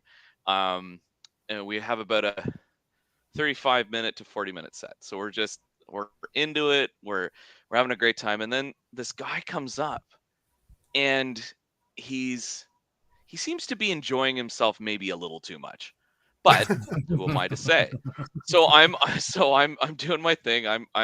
And he's given the devil horns up, and then it's all of a sudden it's this. He's just doing this in my like fucking middle finger right to my face. I'm like, well, okay, it's metal. Yeah, whatever, right? And then he gives me a fist bump, and he's just like, man, you do you, man. I'm like, I'm trying to.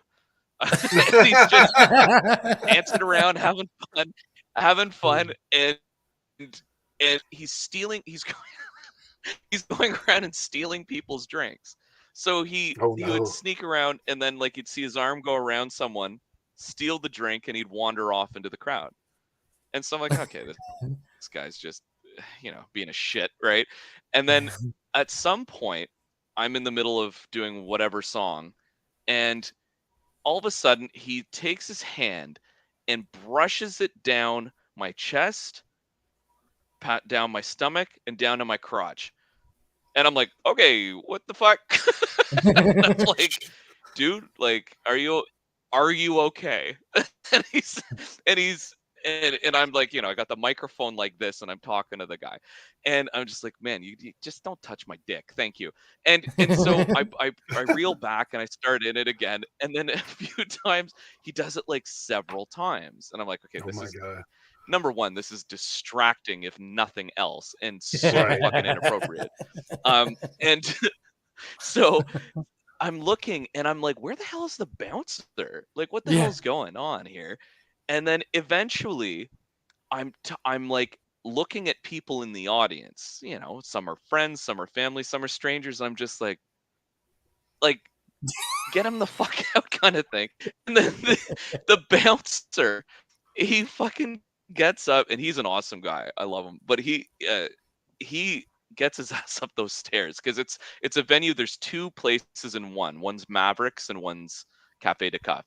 And the Cafe de Cuff is like this steep, narrow staircase up to it. I love the venue, but I fucking hate that staircase. Anyway, so he's coming upstairs. It's a pain in the ass. And he walks in, and he comes over, and he's standing behind the guy, and he's looking at me, and he goes, and I'm like, get him out. he grabs the guy by the shoulders and just fucking yanks him like he's nothing, and drags his ass out of there. It was great. It was great. And then one more thing, it's one of the more fun ones, anyway. That's a great story. Yeah, that's a great story. And then one more thing, I want to make sure we get all the info out there for people to pick up the album or whatever. So where could they pick that up at? So Wormhole's distributing it as basically everywhere, I think. That's my understanding anyway. But online, you can get it through, sort of the usual suspects. It's on YouTube. It's on Spotify. You can get it through Bandcamp as well. Yeah. If you hit us up in our personal email aswesufferofficial@gmail.com and you want like a physical copy, we've got officially pressed CDs and vinyls. So okay, there you go. yeah, Hell yeah, man. Well, expect an email because that's how I like, that's how I like my music. So Yeah. I like hands-on. I like hands-on goddamn stuff. right. Goddamn right. Yeah. So I mean, plus Yeah. that helps you. That helps you Fantastic. guys I'll out happily more. send you guys. Yeah, that helps you guys out more than the 7 0.007 cents you're going to get from Spotify. That's so, right. Yeah. Always. Yeah. Hey, Matt, we definitely appreciate it, man. And Yeah. thanks for a lengthy been great, conversation guys. at this point. And I wished I was involved more, but shit happens. No, thank you. Thanks so much, guys. This has been amazing. I really appreciate it. Man. Hopefully, man. When y'all get the new album out, man, we'll do this again and help promote that one too. So yes, we will. We'll do round 2 for the sophomore album. Absolutely. 100%. Fuck yeah. Yeah. Appreciate it, Matt. Man, you have a good one. Fuck yes, guys. Thanks, You too. Hell yeah. You too, guys. Thank you. Thank you, man. Yes, sir. Take care, bud. Awesome. I just like making all these new friends that we keep making when we do these interviews, because I wasn't bullshitting when I said I feel like we make these connections and we make these friendships, and I want to see them kind of like progress and everything. And the bands progress, and then And then most of the time, these guys are just laid back and easy to talk to anyway. So, hell yeah, man! You're just hanging out the house, knocking back a few glasses of wine, just chilling talking about whatever came up. So we definitely went off the music rail a couple of times. So yeah, we did, but that's fine. But that's another way that everybody can get to know these guys. They can get to know them on a professional level as far as the music goes and the process that goes into it and their thought processes and their the actual composition process. But then we get to we kind of get to learn about them personally, which is also cool. So yeah, follow those guys on the socials. Hell yeah. Pick up some merch from them at the Bandcamp or email them.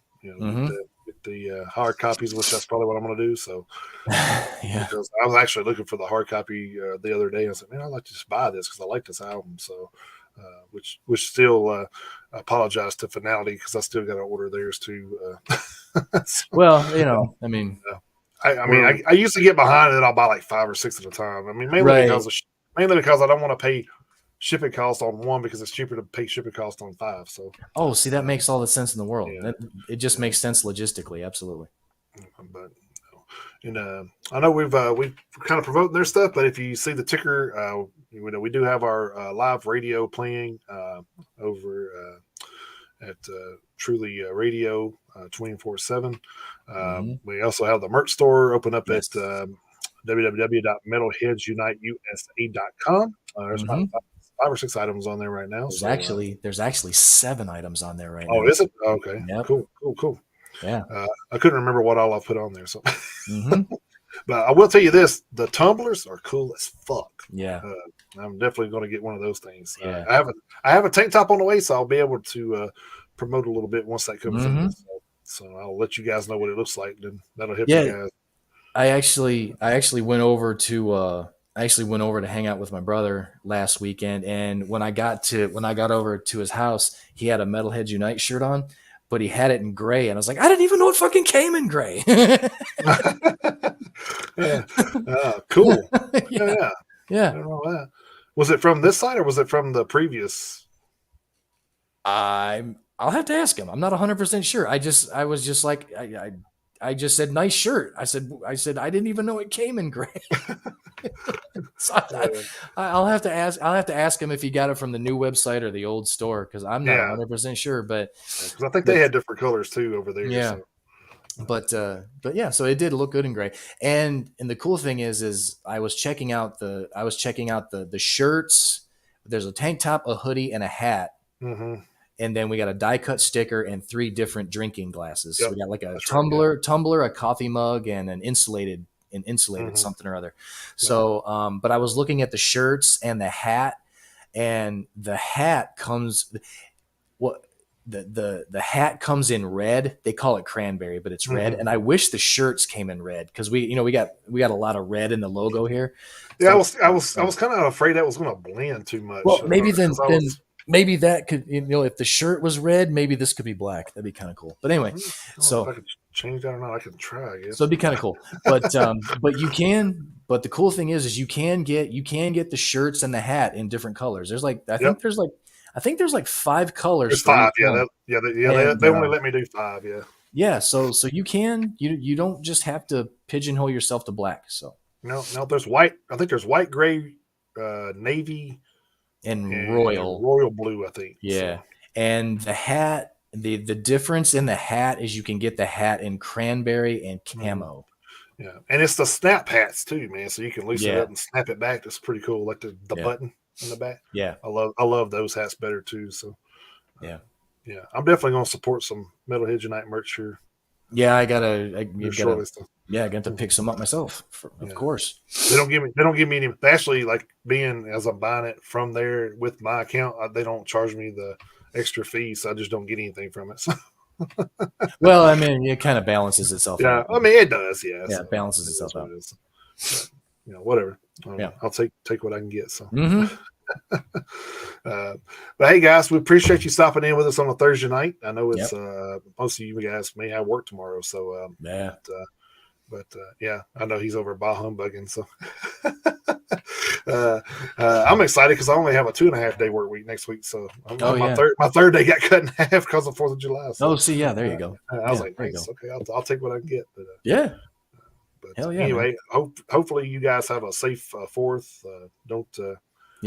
Light the fuse and run. Don't hang around. Yeah, back it up, Terry. Oh Lord, Terry. Oh man. But we appreciate you guys. Hopefully you enjoyed the interview with Matt Caldwell there, from lead singer for As We Suffer. Like I say, go pick up their merch over at Bandcamp, or download it from Spotify. Whatever you need to do to support these guys. Preferably go to Bandcamp or hit them up so they can actually get some kind of compensation from this. Better compensation. Not pennies on the dollar. So, but and I'm a hard copy guy, so I'm sure I'm gonna be hitting them up for a hard copy. But so hopefully we won't have a show tomorrow night. So of course that's kind of doing this one tonight kind of put a wrench in having to do 2 shows because it's a little bit pressed for time. So but we will be back next Friday with our regular scheduled programming, unless of course we get another interview, but we never know. So it's true. It's crazy. It's crazy. Somebody may just come out of the woodwork from something we did a while back and say, "Hey, I'm ready now." I think that happened with Halo Scars. Actually, that is true. I mean, we have bands that we have reached out to that haven't gotten back in contact with us yet for one reason or another. So it's possible. Yeah, I actually forgotten about those guys, and they hit me up and said, "Hey, man, we're ready for that interview now." I'm like, "Oh shit, I forgot. It was like a month ago." So. Well, I mean, hey, shit, life gets in the way sometimes. Yeah, but those are cool guys. Like I said, I'm glad we worked that out because we definitely got a good relationship with those guys now. So absolutely. So check out As We Suffer, and as always, check us out. We'll actually have this episode downloaded and uploaded on Spotify before the weekend's over with. So if you want to check it out there, you can do that as well. Or if you want to share it along, share it as much as possible. We appreciate it. Like I said, thank you guys for supporting us and hanging in with us. We're halfway through another year.